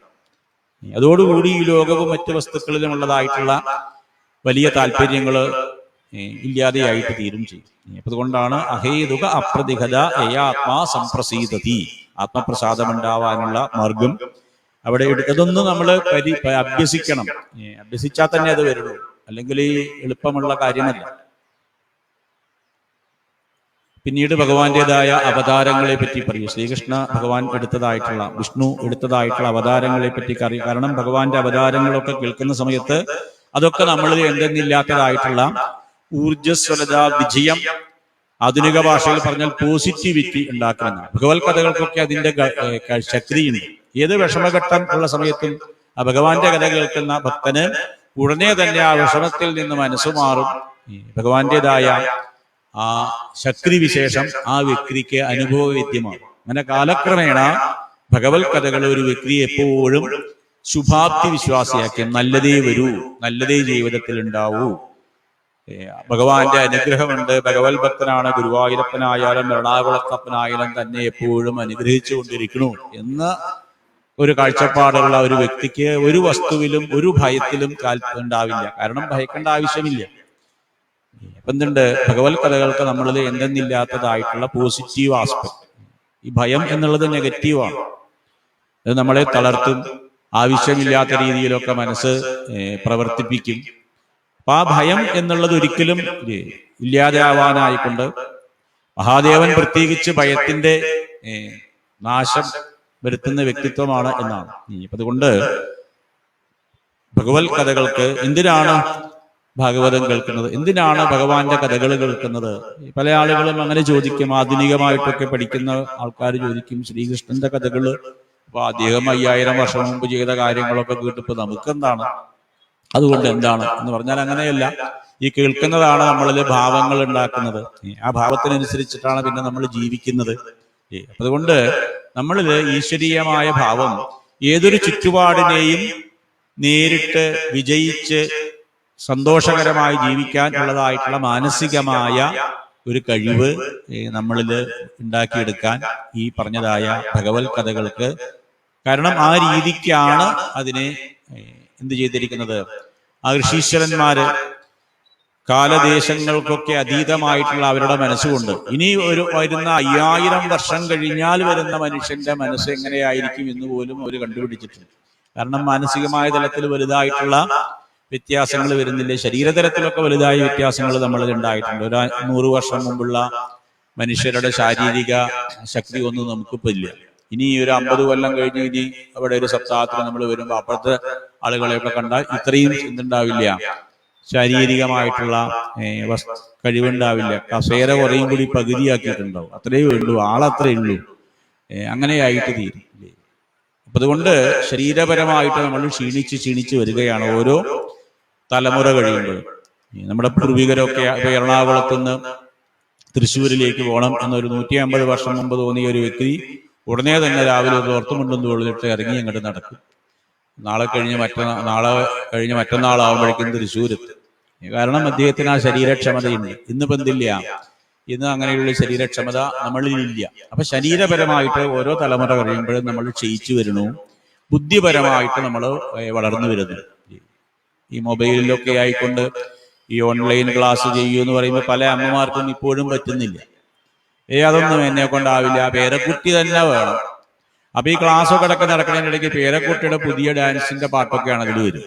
അവനിടയ്ക്ക് ആ പാട്ടൊന്ന് കേൾക്കണം തോന്നും. മുത്തശ്ശി അവിടെ നിൽക്കൂ എന്ന് പറഞ്ഞാൽ അവന്റെ ഒരു റെക്കോർഡ് ഇടും. ജാക്സണോ ഒക്കെ പാടിയതായിട്ടുള്ള ആ അങ്ങനെയുള്ള നൃത്യങ്ങളൊക്കെ ഭാഗവതത്തിന്റെ ഇടയ്ക്ക് അത് മറ്റുള്ളവർക്ക് മനസ്സിലാവില്ല. ഇതെങ്ങനെയാ ഈ തിരുമേനി ഇതിന്റെ ഇടയ്ക്ക് അത് നടത്തുന്നത്. അപ്പൊ ഇങ്ങനെയൊക്കെ അതൊക്കെ കാണുമ്പോഴാണ് നമുക്ക് മനസ്സിലാവുക, ഇത് മുത്തശ്ശിയുടെ ഭാഗവതമല്ല, പിന്നെ ഏത് ഭാഗവതമാണ്? പേരക്കുട്ടിയുടെ ഭാഗവതമാണ്. അപ്പൊ ആ മുത്തശ്ശിമാര് പിന്നെ എന്നെ വിളിച്ചു പറയും, വലിയ വിഷമുണ്ട്, ആരൊക്കെ അവര് ചീത്ത പറയും. ഇതൊക്കെ കഴിഞ്ഞു കഴിഞ്ഞാൽ ചിലര് കാത്തിരിക്കുന്നുണ്ട്, ആരാ അത് അപകടം ഉണ്ടാക്കിയ ക്ലാസ്സിൽ നോക്കി വെച്ചിട്ടുണ്ടാവും. അവർ ഉടനെ വിളിച്ചു പറയുന്നത്, എന്താ നിങ്ങൾ ഇങ്ങനെ ശബ്ദം ഉണ്ടാക്കി അവിടെ ആകെ ഡിസ്റ്റർബൻസ് ആയി. അപ്പൊ ഉടനെ ആ മുത്തശ്ശി എന്നെ വിളിച്ചു പറയും, എന്താ ചെയ്യാ, പേരമകനാണ് അതൊക്കെ ചെയ്തു തരണത്. ഞാൻ പറയും, ഇതൊന്നും പഠിക്കൂ, എന്നെ കൊണ്ടൊന്നും പറ്റുന്നില്ല. ഈ പറ്റണില്ല എന്ന് പറഞ്ഞാൽ പിന്നെ ഇതിലിപ്പോ എത്ര പഠിക്കാനില്ല, 1-2 പ്രാവശ്യം ചെയ്തു കഴിഞ്ഞാൽ. പക്ഷെ അതല്ല, അപ്പൊ അത് പുതുതായിട്ടുള്ള ഒരു വസ്തുത ഉപയോഗിക്കാൻ നമ്മൾ പഠിക്കുന്നില്ല. കാരണം നമ്മൾ അത് പറ്റില്ല എന്ന് കരുതുന്നു. എന്നാൽ പലതും നമ്മൾ ഉപയോഗിച്ച് പഠിച്ചിട്ടുണ്ട്. ഈ പ്രഷർ കുക്കറാണ് എന്നുണ്ടെങ്കിലും ഫ്രിഡ്ജാണ് എന്നുണ്ടെങ്കിലും അതൊക്കെ വന്ന കാലത്ത് ആ മുത്തശ്ശിമാരൊന്നും അതില് വലിയ കാര്യമായിട്ട് അറിയില്ല. എന്നാലോ പുതിയ തലമുറ അത് ഇല്ലാതെ പറ്റില്ല എന്നായിട്ട് തോന്നുന്നു. അതുകൊണ്ട് വേണം പുതിയ പുതിയ കണ്ടുപിടുത്തങ്ങൾ നമുക്ക് പഠിക്കാനായിട്ട് സാധിക്കണം. അതിൽ കൂടെ നമുക്ക് വേഗം തന്നെ ഈ അർത്ഥം, ഇതിന്റെ ശബ്ദതലമല്ല അർത്ഥതലം നമ്മളിലേക്ക് എത്തിക്കാനായിട്ട് സാധിക്കും. അപ്പൊ അതുകൊണ്ട് ആ കാലഘട്ടത്തില് സത്സംഗത്തിൽ എന്ന് പറഞ്ഞാൽ ഈ സംവാദ രീതിയായിരുന്നു. അതുകൊണ്ടാണ് ഈ പറഞ്ഞതായിട്ടുള്ള ഋഷീശ്വരന്മാര് ഭഗവാന്റെ കഥകൾക്ക് പ്രാധാന്യം കൊടുത്തു. ഭഗവത് കഥകളൊക്കെ എന്തെന്നില്ലാത്തതായിട്ടുള്ള നമ്മളില് ശക്തി വിശേഷം പ്രകരാൻ. അതുകൊണ്ട് അവതാരാഹി അസംഖ്യേയ എന്ന് പറഞ്ഞു. ഭഗവാന്റെ കുറെ അവതാരങ്ങൾ, 22ഓളം അവതാരങ്ങൾ അവിടെ പറഞ്ഞു. സാധാരണ നിലയ്ക്ക് നമുക്കറിയാം ദശാവതാരം എന്നാണ്, 10 അവതാരങ്ങളാണ്. പക്ഷെ ഇവിടെ ഭാഗവതത്തില് 3-ാമത്തെ അധ്യായത്തിൽ പ്രഥമ സ്കന്ധത്തില് 22 അവതാരങ്ങളെ പറ്റി പറയുന്നുണ്ട്. എന്നിട്ട് പറഞ്ഞു അസംഖ്യമാണ്. ഭഗവാൻ അനവധി രൂപഭാവങ്ങളില് എന്തുണ്ട് ആവിർഭവിച്ചുകൊണ്ടിരിക്കുന്നു. പൂർവ്വത്തിൽ എങ്ങനെയാണോ ഭഗവാൻ അവതാരങ്ങൾ എടുത്തത്, അതുപോലെയുള്ള ഭഗവാന്റെ അവതാരം ഇക്കാലഘട്ടങ്ങളിലും ഉണ്ടാവുന്നുണ്ട്, ഇനിയും ഉണ്ടാവും. അതാത് സന്ദർഭത്തെ അതാത് സമയത്ത് ഏത് രീതിയിൽ അവതരിക്കണോ ആ രീതിയിൽ അവതരിക്കാനായിട്ട് ഭഗവാന് സാധിക്കും. അതുകൊണ്ട് ഇന്നും ഭഗവാന്റെ സാന്നിധ്യം നമുക്ക് ശ്രദ്ധിച്ചാൽ ഭഗവത് ഭക്തനെ അറിയാനായിട്ട് സാധിക്കും. അല്ലാതെ ആ അവതാരങ്ങളെയൊക്കെ കേൾക്കുന്ന സമയത്ത് ഈ തിരിച്ചറിവ് നമ്മളിൽ ഉണ്ടാവും. 22 അവതാരങ്ങൾ സനകാദി മഹർഷീശ്വരന്മാരായിട്ട് വന്നത്, സനകൻ, സനന്ദൻ, സനാതനൻ, സനൽകുമാരൻ എന്നുള്ള ആ മഹർഷീശ്വരന്മാരായിട്ട് വന്നത് ഭഗവാന്റെ തന്നെ അവതാരമാണ്, ഭഗവാന്റെ തന്നെ സാന്നിധ്യമാണ്. ബ്രഹ്മചര്യം അഖണ്ഡിതം, ഈ ബ്രഹ്മചര്യ വ്രതത്തെ, മഹത്തായ ബ്രഹ്മചര്യ വ്രതത്തെ എങ്ങനെ അനുഷ്ഠിക്കാമെന്ന് ലോകത്തിൽ കാണിച്ചു കൊടുക്കാനായിക്കൊണ്ട് അവര് അവതരിച്ചു. വ്യാസൻ പോലും ഭഗവാന്റേതായിട്ടുള്ള ഒരു അവതാരമായിട്ട് കണക്കണു. വേദത്തെ 4 വിഭജിച്ച വ്യക്തിത്വമായിട്ട് നൃസിംഹരൂപിയായിട്ട് ഭഗവാൻ അവതരിച്ചു. പ്രഹ്ലാദനെ രക്ഷിക്കാനായിക്കൊണ്ട്, ഹിരണ്യകശിപുവിനെ വധിക്കാനായിക്കൊണ്ട് ശ്രീരാമനായിട്ട് ഭഗവാൻ അവതരിച്ചു. മർത്യാവതാരസ്തിഹ മർത്യശിക്ഷണം, ഈ മനുഷ്യനായിട്ട് എങ്ങനെ ജീവിക്കണമെന്ന് ലോകത്തിൽ കാണിച്ചു കൊടുക്കാനായിക്കൊണ്ട്. അങ്ങനെ ഈ അവതാരങ്ങളെ പറ്റി നമ്മൾ തുടർച്ചയായിട്ട് കുറച്ചു കാലം പഠിക്കുമ്പോൾ പെട്ടെന്ന് തന്നെ നമുക്ക് ഇപ്പോൾ നമ്മുടെ ജീവിതത്തിൽ ഭഗവാന്റെ അവതാര സ്പർശം എങ്ങനെയാണ് ഉണ്ടാവണത് എന്ന് മനസ്സിലാക്കാനായിട്ട് സാധിക്കും. അതാണ് അതിൻ്റെതായ ഒരു പദ്ധതിയാണ്. അതായത് വെറും 22 അവതാരങ്ങളെ പഠിക്കുകയല്ല, അത് പഠിച്ചു വരുമ്പോഴേക്കും നമ്മുടെ മനസ്സിൽ ഈ പക്വത, ഈ കഴിവുണ്ടായിട്ട് തീരും. ഏത് കഴിവ്? ആ ഭഗവാൻ ഇപ്പോൾ ഏത് സന്ദർഭത്തിൽ, ഏത് രീതിയിൽ, ഭഗവാൻ എപ്പോഴും ഒരേ രീതിയിലല്ല അവതരിച്ചത്. അതാത് സന്ദർഭത്തിന് അതാത് പ്രവൃത്തിക്കനുസരിച്ച രൂപമായിട്ട് വന്നു. മത്സ്യമായിട്ട് ഭഗവാൻ അവതരിച്ചു വേദങ്ങളെ രക്ഷിക്കാനായിക്കൊണ്ട്. കൂർമ്മമായിട്ട് ഭഗവാൻ അവതരിച്ചു ആ മന്ദരപർവ്വതത്തെ സമുദ്രത്തിന്റെ അടിയിൽ താങ്ങി നിർത്താനായിക്കൊണ്ട്. അപ്പോൾ ഓരോ പ്രവൃത്തിക്കും പറ്റിയ രീതിയിലുള്ള രൂപങ്ങൾ എടുത്ത് ഭഗവാൻ വരുന്നത് കൊണ്ട് ഇപ്പോൾ നമ്മുടെ ജീവിതത്തിൽ ആവശ്യമായ ഒരു വസ്തുതയ്ക്ക് പറ്റിയ ഒരു രൂപം എടുത്തേ ഭഗവാൻ വരും. കൂർമ്മമൂർത്തിയായിട്ട് ഇപ്പൊ ഭഗവാൻ ഇവിടെ വരേണ്ട ആവശ്യമില്ല. നമ്മൾ അങ്ങനെ ഭജിച്ചുകൊണ്ടിരുന്നാൽ ഭഗവാൻ കൂർമ്മമൂർത്തിയായിട്ട് വരട്ടെ, അപ്പോഴേ എനിക്ക് മനസ്സിലാവുള്ളൂ എന്ന് പറഞ്ഞ് നമ്മൾ ചിലപ്പോൾ കുളത്തിലുണ്ടോ എനിക്കറിയില്ല, അവിടെ ഇറങ്ങിയാൽ ചിലപ്പോൾ ഉണ്ടാവുമായിരിക്കും. ഇപ്പം അങ്ങനെ പറഞ്ഞതുകൊണ്ട് ഒരു സംശയം എൻ്റെ മനസ്സിലുണ്ടായി. ഈ കുളത്തിൽ ഞാൻ ആ കുളം കണ്ടപ്പോൾ കൂർമ്മരൂപിയായിട്ടുണ്ടോ എന്നറിയില്ല. അല്ല, അവിടെ കൂർമെന്ന് പറഞ്ഞാൽ മനസ്സിലായല്ലോ. ആമ, ഈ കുളത്തിൽ ആമയുണ്ടോ? നോക്കിക്കാണില്ല, അറിയില്ല. മത്സ്യം എന്തായാലും ഉണ്ടാവും. അപ്പൊ പറഞ്ഞ വസ്തുത ഓരോ സന്ദർഭത്തിനനുസരിച്ച് അങ്ങനെ ശ്രദ്ധിച്ചാൽ നമ്മുടെ ജീവിതത്തിൽ ഇപ്പോൾ ഭഗവാൻ എങ്ങനെ വരുന്നു എന്ന് നമുക്ക് മനസ്സിലാവും. ആ ഒരു അറിവ് നമ്മളിൽ ഉണ്ടാവാൻ വേണ്ടിയാണ് ഇതിങ്ങനെ കുറേ അവതാരങ്ങളെ പറ്റി പറയുന്നത്. അങ്ങനെ അവതാരങ്ങൾ കേൾക്കുന്ന സമയത്ത് we will slip into it ഇറ്റ്. നമ്മൾ ബോധപൂർവമല്ലാതെ തന്നെ നമുക്ക് ഈ തിരിച്ചറിവ് ഉണ്ടാവും. അപ്പം അതിലേക്കുള്ള പ്രയത്നമാണ്. അതുകൊണ്ടാണ് അവതാരങ്ങളെ പറ്റി ചുരുങ്ങിയ രീതിയിൽ അവിടെ ഒന്ന് പറഞ്ഞു. പിന്നെ പറഞ്ഞു അവതാരാഹി അസംഖ്യ, ഈ അസംഖ്യം അവതാരങ്ങളുണ്ട് ഭഗവാൻ. ഏത് കാലത്തും ഭഗവാന്റെ സാന്നിധ്യം ഭക്തന്മാർക്ക് മനസ്സിലാക്കാനായിട്ട് സാധിക്കും. ഭക്തന്മാരുടെ മനസ്സിൽ ഭഗവാൻ അതാത് സന്ദർഭത്തിൽ അതാത് ചിന്തകളായിക്കൊണ്ട് ഓരോ ആലോചനയായിട്ട് വരുന്നത് പോലും ഭഗവാന്റെ സാന്നിധ്യമായിട്ട് അറിയാം. ഭാഗവതം വായിക്കണം, അല്ലെങ്കിൽ ഭാഗവത സപ്താഹത്തിൽ പങ്കെടുക്കണം എന്നാ മനസ്സിൽ ഒരു ആലോചനയായിട്ട് കൊണ്ടുതന്നത് ആരാന്ന് ചോദിച്ചാൽ ആരാ? അതാ ഭഗവാൻ തന്നെയാണ്. ഭഗവാനായത് ആ തോന്നലിച്ചു ഭഗവാൻ തന്നെ കൊണ്ടുവന്നു. അപ്പോൾ ഓരോ ആലോചനകൾ വരുമ്പോഴും അതിൽ ഭഗവത്പരമായ ആലോചനകൾ ഏത്, നമ്മുടെ അഹങ്കാരത്തിന്റെ ആലോചനകൾ ഏത് എന്ന് രണ്ടും നമുക്ക് മനസ്സിലാക്കാനായിട്ട്. ഈ ആലോചനയാണ് പിന്നെ പ്രവൃത്തിയായി, കർമ്മമായി, കർമ്മഫലമായി വരുന്നത്. അപ്പൊ ആലോചനാതലത്തിൽ തന്നെ സൂക്ഷ്മമായിട്ട് നമുക്ക് മനസ്സിലാക്കാൻ പറ്റും ഏതൊക്കെയാണ് ഈശ്വരൻ നമുക്ക് തരുന്ന ആലോചന, ഏതൊക്കെയാണ് നമ്മുടെ സ്വാർത്ഥത അല്ലെങ്കിൽ നമ്മുടെ അഹങ്കാരം തരുന്ന ആലോചന. അപ്പൊ നമുക്കതിനെ എന്ത് ചെയ്യാൻ പറ്റും? നമ്മളിൽ അഹങ്കാരപരമായിട്ട് വരുന്ന ആലോചനകളെ മാറ്റി നിർത്താനും ഈശ്വരീയമായിട്ടുള്ള ആലോചനകളെ നമുക്ക് വളർത്താനും സാധിക്കും. അതാണ് ഈ അവതാരങ്ങളെ പറ്റി അവിടെ ഒന്ന് വിസ്തരിച്ച് പറയാനായിട്ട് കാരണം. പിന്നീട് ഭാഗവതത്തിന്റെ നിർമ്മിതിയെ പറ്റിയാണ് പറയുന്നത്. വ്യാസമഹർഷിയാണ് ഭാഗവതം നിർമ്മിച്ചത്. അതിന് കാരണമായിരുന്നത് നാരദ മഹർഷിയുടെ ഉപദേശമായിരുന്നു എന്നാണ്. 4 വേദത്തിനെയൊക്കെ 4ആയിട്ട് വിഭജിച്ചു. ഋഗ്, യജുസ്, സാമം, അഥർവം എന്നുള്ള നിലയ്ക്ക് ഓരോ തരത്തിൽ താല്പര്യമുള്ള ആളുകൾക്ക് ഓരോന്ന് ഉൾക്കൊള്ളാം എന്ന് പറഞ്ഞുകൊണ്ട് ജ്ഞാനത്തിൻ്റെതായ മാർഗമായിട്ട് ഋഗ്വേദം, കർമ്മത്തിൻ്റെതായ യാഗങ്ങൾ, യജ്ഞങ്ങളുടെ ഭാഗമായിട്ട് യജുർവേദം, പിന്നെ ഈ പറഞ്ഞതായിട്ടുള്ള കലാപരമായിട്ടുള്ള കഴിവുകളൊക്കെ പ്രാധാന്യം കൊടുത്തുകൊണ്ട് സാമവേദം, ഭൗതികമായിട്ടുള്ള ഈ വസ്തുപരമായിട്ടുള്ള വസ്തുക്കൾ, ഭൂമിയുടെ കിടപ്പ് മുതലായ വസ്തുക്കളെ പറ്റിക്കൊണ്ടുള്ളതായിട്ടുള്ള അഥർവണ വേദം, ഇങ്ങനെ 4 വേദങ്ങൾ. എങ്കിലും വ്യാസമഹർഷിക്ക് ആ വേദങ്ങളൊക്കെ വിഭജിച്ചതിന് ശേഷവും വ്യസിച്ചതിന് ശേഷവും ശാന്തി ഉണ്ടായില്ല. അദ്ദേഹം പുരാണങ്ങൾ സൃഷ്ടിച്ചു. പുരാണങ്ങളുടേതായ രീതി കുറേയൊക്കെ ഭാവനയിലുള്ളതായിട്ടുള്ള വസ്തുതകളും കുറേയൊക്കെ നടന്നതായ കാര്യങ്ങളും.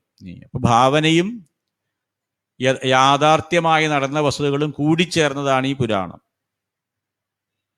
അപ്പൊ അതുകൊണ്ടാണ് വേദം ആണ് ഇതിൽ പലപ്പോഴും അടിസ്ഥാനമായിട്ട് എടുക്കേണ്ടത്. ഇതിഹാസ പുരാണാനാം വേദം സമുപബൃംഹിതം എന്നാണ്. വേദത്തിനെ ലോകത്തിലേക്ക് എത്തിക്കാൻ വേണ്ടിയാണ് ഇതിഹാസങ്ങളും പുരാണങ്ങളും ഒക്കെ നിർമ്മിച്ചത്. അതുകൊണ്ട് കാരണം വേദം അതിൻ്റെ രീതിയിൽ മനസ്സിലാക്കാൻ ഉള്ള സൗകര്യങ്ങൾ പൊതുവെ ആളുകൾക്ക് കമ്മിയാണ്. ഇന്നും അങ്ങനെ തന്നെയാണ്. വേദം പഠിക്കുക എന്ന് പറഞ്ഞ് പഠിക്കുന്നത് പോലും ശബ്ദതലത്തിലാണ്. അതിൻ്റെ അർത്ഥതലമൊന്നും പലവരും അത് പഠിക്കുന്ന ആളുകൾ പോലും അറിയുന്നില്ല. അത് ചെല്ലാനായിട്ട് അറിയും, പക്ഷെ അർത്ഥം ചോദിച്ചാൽ അതൊന്നും പഠിച്ചില്ല എന്ന് പറയും. ചെല്ലുന്നത് തന്നെ വലിയ വിഷമമാണ്. അപ്പം അത് ചൊല്ലിക്കഴിയുമ്പോഴേക്കും എന്തുണ്ടാവും? എന്തൊക്കെയോ പഠിച്ചു എന്നുണ്ടാവും. അപ്പോൾ ഭാഗവതം നമ്മൾ ഈ പാരായണം ചെയ്യാൻ തുടങ്ങുന്ന സമയത്ത് എന്ത് വിഷമമാണ്. ഇനി കുറച്ചു കാലം കഴിയുമ്പോൾ നിങ്ങളിത് നന്നപോലെ പാരായണം ചെയ്യാനായിട്ട് സാധിക്കും. അതോടുകൂടി നിങ്ങൾക്ക് എന്ത് തോന്നും? ഓ, ഭാഗവതമൊക്കെ ഇവൊക്കെ നന്നായിട്ട് വായിക്കാം, ശരിയായി, കഴിഞ്ഞു, ഭാഗവത പഠനം കഴിഞ്ഞു എന്ന് പറയും. കാരണം എന്തുകൊണ്ട്? ഒരു കഷ്ടപ്പെട്ടത് വായിക്കാറായതുകൊണ്ടായില്ല. അതിൻ്റെ പിന്നെന്ത് വേണം? അതിൻ്റെ അർത്ഥതലം അറിയണം. അർത്ഥജ്ഞോഭ്യധികസ്തത ഭാഗവതം തന്നെ പറഞ്ഞു. ഈ അർത്ഥമറിയുന്നവനാണ് കുറേയും കൂടി ഈ ഭാഗവതം നമുക്ക് പറഞ്ഞു തരുന്ന പല വസ്തുതകളും നമുക്ക് മനസ്സിലാക്കാൻ സാധിക്കണം. അപ്പം അതുകൊണ്ട് അർത്ഥമറിയുമ്പോൾ പിന്നെ സംശയച്ചേത്ത എന്നവിടെ പറഞ്ഞു. സംശയങ്ങൾ ഉണ്ടാവുമ്പോൾ അതിനെ വേണ്ട രീതിയിൽ പരിഹരിക്കാൻ സാധിക്കണം. അങ്ങനെ ഇതിന് പല തലങ്ങളുണ്ട്. അതുകൊണ്ടാണ് ഇവിടെ ഈ ഭാഗവത നിർമ്മിതിക്കായിക്കൊണ്ട് വ്യാസമഹർഷിയെ നാരദ മഹർഷി ഉപദേശിച്ചു. കാരണം വ്യാസമഹർഷി മഹാഭാരതമാണ് അതിനു മുമ്പ് ബൃഹത്തായിട്ട് നിർമ്മിച്ചത്. മഹാഭാരതത്തിൽ വരുന്ന ഭാഗമാണ് ഭഗവത്ഗീത മുതലായതൊക്കെ. ആ ഭഗവത്ഗീത മുതലായതൊക്കെ ബുദ്ധിയുടെ തലത്തിൽ, വിചാരത്തിൻ്റെ തലത്തിൽ ഉൾക്കൊള്ളാൻ സാധിക്കുന്ന ആളുകൾക്ക് അത് ഗുണകരം ചെയ്യും. വെറുതെ ചൊല്ലിയത് കൊണ്ട് കുഴപ്പമൊന്നുമില്ല, സമയം പോയി എന്ന് തന്നെ. അത് വെറുതെ ചൊല്ലിയാൽ പോരാ, അതിൽ പറഞ്ഞ കാര്യങ്ങൾ മനസ്സിലാക്കാനായിട്ട് സാധിക്കും. അല്ലേ? ഡോക്ടറുടെ അടുത്ത് ചെന്നു, സുഖത്തിന് അദ്ദേഹം പ്രിസ്ക്രിപ്ഷൻ എഴുതി തന്നു. ആ പ്രിസ്ക്രിപ്ഷൻ മാത്രം 3 നേരം വായിക്കുക, മരുന്ന് വാങ്ങിച്ച് കഴിക്കണില്ല.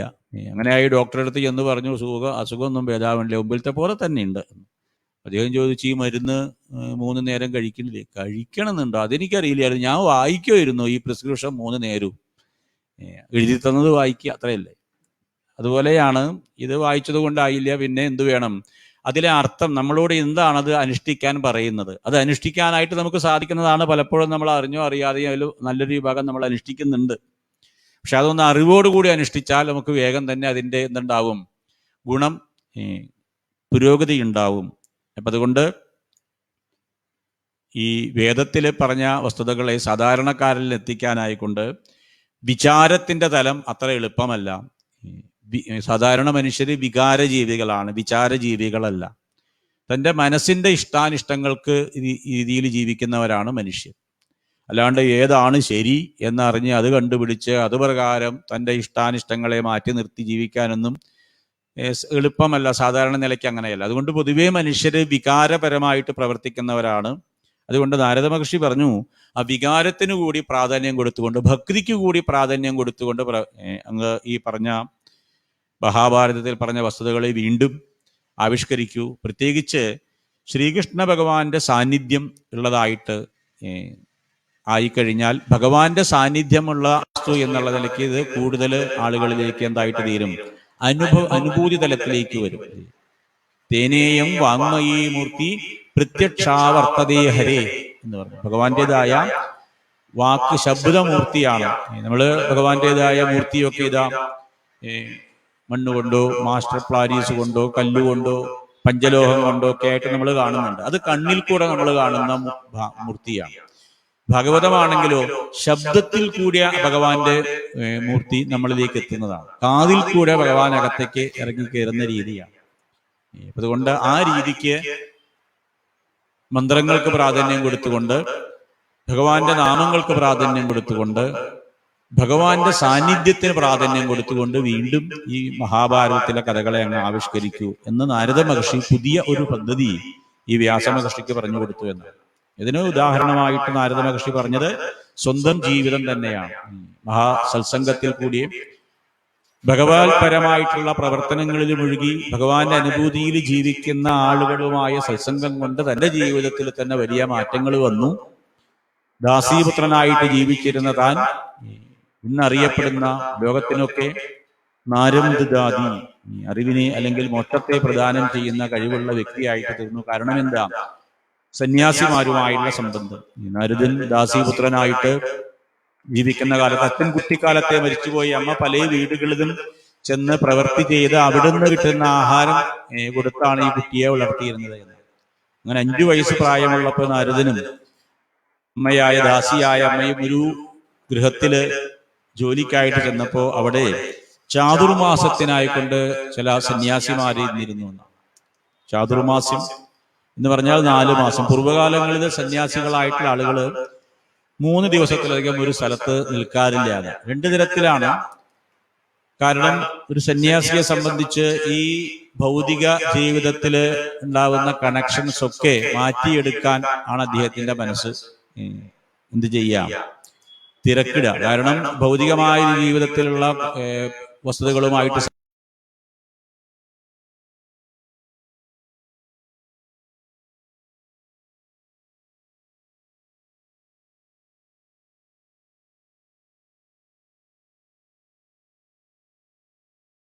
ശരി എന്നുള്ള നിലയ്ക്കായിട്ട്. അപ്പൊ അതുകൊണ്ട് എന്നെ സാധിക്കുകയുമില്ല. ശരിയായ രീതിയിൽ സന്യാസം സ്വീകരിച്ച ഒരാൾക്ക് ഒരു ഭാഗത്തായിട്ട് ഒതുങ്ങിയിരിക്കാനായിട്ട് സാധിക്കില്ല. കാരണം അദ്ദേഹം ആ ഈശ്വരനെ എല്ലാവരുടെയും എപ്പോഴും എല്ലാ സ്ഥലത്തും കണ്ടുകൊണ്ടിരിക്കുന്നു. അതുകൊണ്ട് ഈ ഒരു സ്ഥലത്ത് മാത്രമേ ഉള്ളൂ എന്ന് അദ്ദേഹത്തിനില്ല. അപ്പൊ പുതിയ പുതിയ സ്ഥലങ്ങളിലേക്ക് സഞ്ചരിച്ചു കൊണ്ടിരിക്കും. പിന്നെ സാധനയുടെ ഒരു ഭാഗമാണ് അത്.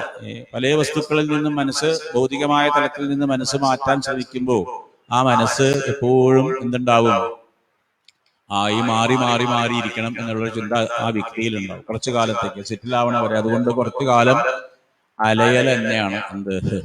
ഇതൊക്കെ പറഞ്ഞ് പേടിപ്പെടുത്തിയല്ല, ഭാഗവതം വായിച്ചാൽ. ഭിക്ഷുചര്യാം ചരന്തി എന്ന് ഭാഗവതത്തിൽ എടുത്തു പറഞ്ഞു.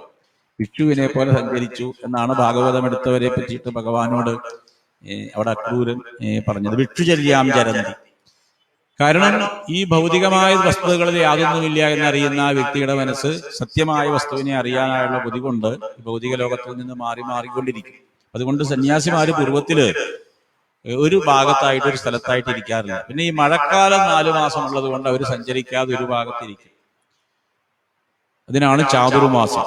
പൂർവ്വകാലങ്ങളിലൊക്കെ ശിവന്റെ ക്ഷേത്രങ്ങളിലായിരുന്നു ഇങ്ങനെയുള്ള സഞ്ചരിക്കുന്ന ആളുകൾ താമസിച്ചിരുന്നത്. അതുകൊണ്ട് അവർക്കായിക്കൊണ്ട് ഈ എറണാകുളത്തപ്പന്റെ ക്ഷേത്രത്തിലും ഉണ്ടായിരിക്കാം മുൻപ്. എനിക്ക് ഇവിടെ പരിചയമില്ല. പിന്നെ അത് എന്തെങ്കിലുമൊക്കെ ആക്കി മാറ്റിക്കാണും. ഗോസായി ചാവടി എന്നാ പറയാം അതിന്. ഗോസായിമാര് എന്നാണ് ശിവന്റെ സന്യാസികളെ പറയാ. അവരൊന്നിച്ച് കുറച്ച് പേര് ഒന്നിച്ചിങ്ങനെ സഞ്ചരിച്ചുകൊണ്ട് ഇരിക്കും. ഈ ശിവക്ഷേത്രങ്ങളിൽ വന്ന അവര് അവിടെയുള്ള അഗ്രശാല മുതലായ സ്ഥലങ്ങളിലൊക്കെ അവര് വന്ന് താമസിക്കും. 2-3 ദിവസമേ ഉണ്ടാവുള്ളൂ.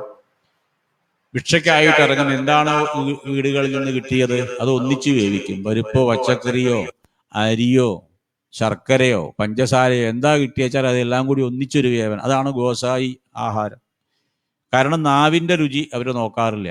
അപ്പൊ അതുകൊണ്ട് അങ്ങനെ ഒരു ആഹാര രീതിയാണ് അവരുടെ. അങ്ങനെ എല്ലാം ഗോസായി കുളി,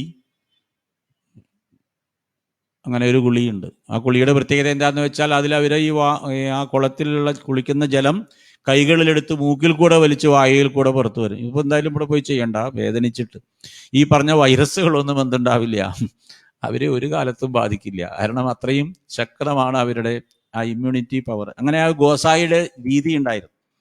ഇത് പൂർവ്വകാലങ്ങളിലൊക്കെ ശിവക്ഷേത്രങ്ങളിലാണ് അവർ വന്ന് കൂടാം.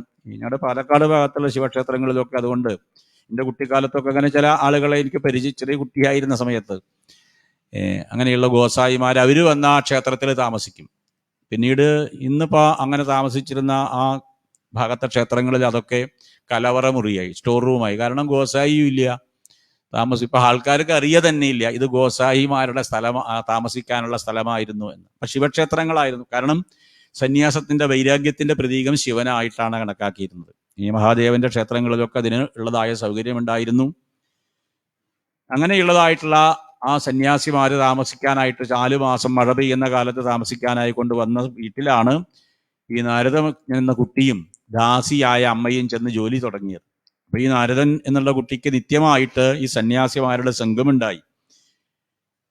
അത് ആ കുട്ടിയിൽ എന്തെന്നില്ലാത്തതായ ആനന്ദത്തിന്റെ അനുഭൂതി ഉണ്ടാക്കിയെന്നാണ്. ഈശ്വരീയമായ വസ്തുതകളൊക്കെ അങ്ങനെയാണ്. ഇത് ഈശ്വരാനുഭൂതിയുള്ള ഒരു മനസ്സിൽ നിന്ന് വേറൊരു മനസ്സിലേക്ക് പകർന്നു കിട്ടുന്ന രീതിയാണ്. അതുകൊണ്ടത് വെറും വായന കൊണ്ടോ എഴുതി പഠിച്ചത് കൊണ്ടോ ചിന്തിച്ചത് കൊണ്ടോ മാത്രം അനുഭവത്തിൽ ഉണ്ടാവില്ല. അതുകൊണ്ടാണ് പലപ്പോഴും ഇതൊക്കെ പഠിക്കുന്ന ആളുകൾ കുറച്ചു കഴിഞ്ഞാൽ നിഷേധിച്ചു പോകും. അങ്ങനെയുണ്ടോ ഇങ്ങനെയുണ്ടോ എന്നൊക്കെ ചോദിച്ച് അവർ അവസാനം ബുദ്ധിയുടെ തലത്തിൽ ഇതൊന്നും ഇല്ല എന്നും പറഞ്ഞ് പോവും. പിന്നെ അവിടെയും ഇല്ല ഇവിടെയും ഇല്ല എന്നുള്ള നിലയ്ക്ക് അങ്ങനെ നടക്കും. കാരണം എന്താ? അനുഭൂതി തലത്തിൽ വരുന്നില്ല. അപ്പൊ അനുഭൂതിക്കായിക്കൊണ്ട് അനുഭൂതിയുള്ള വ്യക്തികളുമായിട്ടുള്ള സംഘം വേണം. ഈ ക്ഷേത്രത്തിൽ വരുന്ന സമയത്തും നമ്മൾ വീട്ടിലിരുന്ന് ചെയ്യുന്ന സമയത്തും വലിയ വ്യത്യാസമുണ്ട്. കാരണം ആ ക്ഷേത്രത്തിന്റെ അന്തരീക്ഷം തന്നെ കുറേ ഭക്തന്മാരുടെ സാന്നിധ്യമുള്ളതാണ്. അതിലൊക്കെ വളരെ സാധനയുള്ള ഭക്തന്മാരും അവിടെ ഉണ്ടാവും. അവരുടേതായിട്ടുള്ള വൈബ്രേഷൻ ഒക്കെ അതൊക്കെ ഉൾക്കൊള്ളുന്ന രീതിയിൽ ക്ഷേത്ര ദർശനം നടത്തണം. അപ്പം അവിടെ ചെല്ലുന്ന സമയത്ത് നിശബ്ദമായി അങ്ങനെ എന്തെങ്കിലും ഒരു വൈബ്രേഷൻ ആ സ്ഥലത്ത് ഉണ്ടോ എന്ന് ശ്രദ്ധിച്ച് ഒക്കെ ദിവസങ്ങൾക്ക് തന്നെ വ്യത്യാസമുണ്ടാവും. ഒരേ ക്ഷേത്രത്തിൽ ദർശനം നടത്തുമ്പോൾ തന്നെ എല്ലാ ദിവസവും ഒരേ അനുഭവമാവില്ല. കാരണം അവിടെ വരുന്ന മഹാത്മാക്കളായിട്ടുള്ള ആളുകൾ ചിലപ്പോൾ ഒരു മഹാത്മാക്കളാണ് എന്ന ഭാവമൊന്നും അവരിൽ ഉണ്ടാവില്ല. എങ്കിലും അങ്ങനെയുള്ള സാന്നിധ്യം. അതുകൊണ്ട് പൂർവ്വകാലങ്ങളിൽ ക്ഷേത്രത്തിന്റെ തീർത്ഥങ്ങൾ എന്നാ പറയുക ക്ഷേത്രത്തിന്, അതിനടുത്തായിക്കൊണ്ട് മഹാത്മാക്കൾ ചെന്ന് താമസിക്കാറുണ്ട് എന്നാണ്. കാരണം ഈ ക്ഷേത്രത്തിൽ വരുന്ന തീർത്ഥങ്ങളിൽ വരുന്ന ആളുകൾക്ക് പറ്റുമെങ്കിൽ ഒരു ഉപകാരമായിക്കോട്ടെ തൻ്റെ സാന്നിധ്യം എന്നുള്ള നിലയ്ക്ക്. അതുകൊണ്ടാണ് ഇവിടെ ഈ സന്യാസിമാരുമായിട്ടുള്ള സംഘം കൊണ്ട് ഈ നാരദനെ എന്തെന്നില്ലാത്ത ആനന്ദമായി സന്യാസിമാര് തിരിച്ചു പോവാനായിട്ട് തയ്യാറായപ്പോൾ ഞാനും വരണു എന്നാ ഈ കുട്ടി എന്നാണ്. സന്യാസിമാരെ അന്വേഷിച്ചു ആരാണ് ഈ കുട്ടി. അപ്പോഴാണ് മനസ്സിലായത് ഈ കുട്ടിക്ക് അമ്മയുണ്ട്, അച്ഛൻ മരിച്ചു പോയിരിക്കണു. അമ്മ ജീവിക്കുന്നത് തന്നെ ഈ കുട്ടിയെ വളർത്താൻ വേണ്ടിയാണ്. അമ്മയുടെ ഹൃദയമാണ് ഈ കുട്ടി. അതുകൊണ്ട് ഈ കുട്ടിയെ കൊണ്ടുപോയാൽ ആ അമ്മയ്ക്ക് എന്തെന്നില്ലാത്തതായിട്ടുള്ള ദുഃഖമാവും. അത് ചെയ്യുന്നത് ശരിയല്ല എന്ന് കരുതിക്കൊണ്ട് ആ സന്യാസിമാര് ഈ കുട്ടിയായ നാരദനായിക്കൊണ്ട് അവിടെ ഒരു മന്ത്രം ഉപദേശിച്ചു എന്നാണ്. ഈ നമോ ഭഗവതേ തുഭ്യം വാസുദേവായ ധീമഹി പ്രദ്യുമ്നായ നിരുദ്ധായ നമഃ സംഘർഷണായ ച.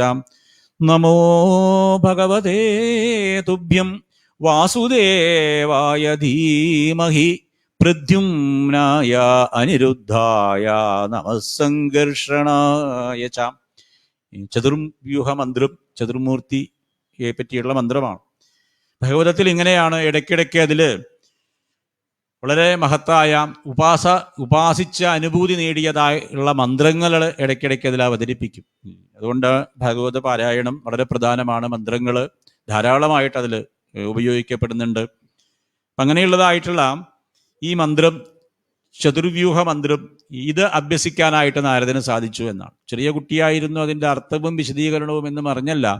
ആ സന്യാസിമാരിൽ നിന്ന്, അത് ഉപാസിച്ച ആളുകളിൽ നിന്ന് കിട്ടിയത് കൊണ്ട് നാരദനിൽ കുറേ കാലം ഈ മന്ത്രം തെളിഞ്ഞു നിന്നു. എപ്പോഴും ഈ മന്ത്രജപത്തിൽ താല്പര്യമുണ്ടായിരുന്നു. അതുകൊണ്ടാണ് ഈ അനുഷ്ഠാനമുള്ള ആളുകളിൽ നിന്ന് വേണം ഉപദേശം സ്വീകരിക്കാൻ. അത് അനുഷ്ഠിച്ച് അവരുടെ തപശക്തി ഉള്ള വസ്തുതയാവുമ്പോൾ നമ്മളിലും അത് കുറേ കാലം നിലനിൽക്കും. ഇന്നലെ ഇവിടെ പറയുകയുണ്ടായല്ലോ, ഭാഗവതത്തിന്റെ പ്രത്യേകത അത് അനവധി മഹർഷീശ്വരന്മാരുടേതായിട്ടുള്ള തപസ്സിന്റെ സാന്നിധ്യമാണ്. നമ്മൾ ഭാഗവതം വായിക്കണു എന്ന് പറഞ്ഞു കഴിഞ്ഞാൽ നമ്മുടെ വായന മാത്രമല്ല, അതിൽ അനവധി മഹർഷീശ്വരന്മാർ അനവധി കാലം ഉപാസിച്ച അതിൻ്റെ അവരുടെ താല്പര്യം ആ ഭാഗവതത്തിലുണ്ട് എന്നാണ് അല്ലേ. ഞാൻ ഈ ചെറിയ രീതിയിലാണെങ്കിൽ ഈ ഭാഗവതം കൊണ്ട് നടക്കുമ്പോൾ ഇതിൽ എനിക്ക് വളരെ താല്പര്യമുണ്ട്. എന്താ താല്പര്യം? ഇത് കൂടുതൽ ആളുകളിലെത്തണം, ഇത് കൂടുതൽ ആളുകൾ കേൾക്കണം. ഞാൻ ബോംബെയിൽ നിന്ന് പുറപ്പെടുമ്പോൾ എൻ്റെ വീട്ടുകാർ പറഞ്ഞു, വെറുതെ ഇവിടെ ഒതുങ്ങി അടങ്ങിയിരുന്നാൽ പോരെ, വല്ല ആവശ്യമുണ്ടോ ഈ കാലത്ത് അവിടെ ചെന്നു. ഈ നാട്ടിലൊക്കെ അവിടെ ബോംബെയിൽ അങ്ങനെയാണ്, ഇവിടെ ഭയങ്കര അസുഖമാണ് എന്നൊക്കെ. അപ്പം അതുകൊണ്ട് വീട്ടുകാർ പറഞ്ഞു വല്ല ആവശ്യമുണ്ടോ, ഇങ്ങനെ പോകേണ്ട ആവശ്യമുണ്ട്. ഞാൻ പറഞ്ഞു എനിക്കൊരു ചാരിതാർത്ഥ്യം കിട്ടും. ഇത് 4 ആൾക്ക് പറഞ്ഞു കൊടുത്തു, 4 ആൾ കിട്ടും. എനിക്ക് ഭാഗവതവുമായിട്ടുള്ള കടപ്പാടാണ് ഇല്ലേ. അത് ഞാൻ അങ്ങനെ പറഞ്ഞ സമയത്ത് എന്നെ നിയന്ത്രിക്കാൻ കഴിവുണ്ട് എന്ന് കരുതുന്ന എൻ്റെ ഒരു മകൻ അമേരിക്കയിലുണ്ട്. അദ്ദേഹത്തെ വിളിച്ചു പറഞ്ഞു. അദ്ദേഹം രാത്രി വിളിച്ചു പറഞ്ഞു, അച്ഛൻ പോവരുത്, വേണ്ടാത്ത പണിക്കൊന്നും പോകണ്ട. അപ്പോൾ അദ്ദേഹം കരുതുന്നില്ല ഞാൻ അദ്ദേഹത്തെ വളർത്തിയെന്നല്ല, അദ്ദേഹം എന്നെ വളർത്തിയ പോലെയാണ്. വർത്തമാനമൊക്കെ. ഞാൻ പറഞ്ഞു, നീ പറഞ്ഞത് വളരെ ശരിയാണ്, നിൻ്റെ അമേരിക്കൻ നോളജ് അത് അവിടെ തന്നെ അത് വളരെ വ്യക്തമാണ്. പക്ഷെ ഞാൻ പോകുന്നത് എറണാകുളത്താണ്. അവിടെ എന്താ പ്രത്യേകത? അവിടെ മനുഷ്യരൊന്നുമില്ല, ഒരു വലിയ ഹാളാണ്, ഞാൻ മാത്രമേ ഉണ്ടാവുള്ളൂ. എന്നാ പൊക്കോളൂ. അപ്പം അങ്ങനെയാണ്. അപ്പം പറഞ്ഞ വസ്തുത അത് നമ്മൾ ഞാൻ എന്നുള്ള വ്യക്തിത്വം ഈ ഭാഗവതത്തിൽ കൂടെ അനുഭൂതി ഉണ്ടായതുകൊണ്ട് അത് കൂടുതൽ ഇതുപോലെ തന്നെയാണ് ഇതിലുള്ള ഓരോ മഹർഷിമാരും.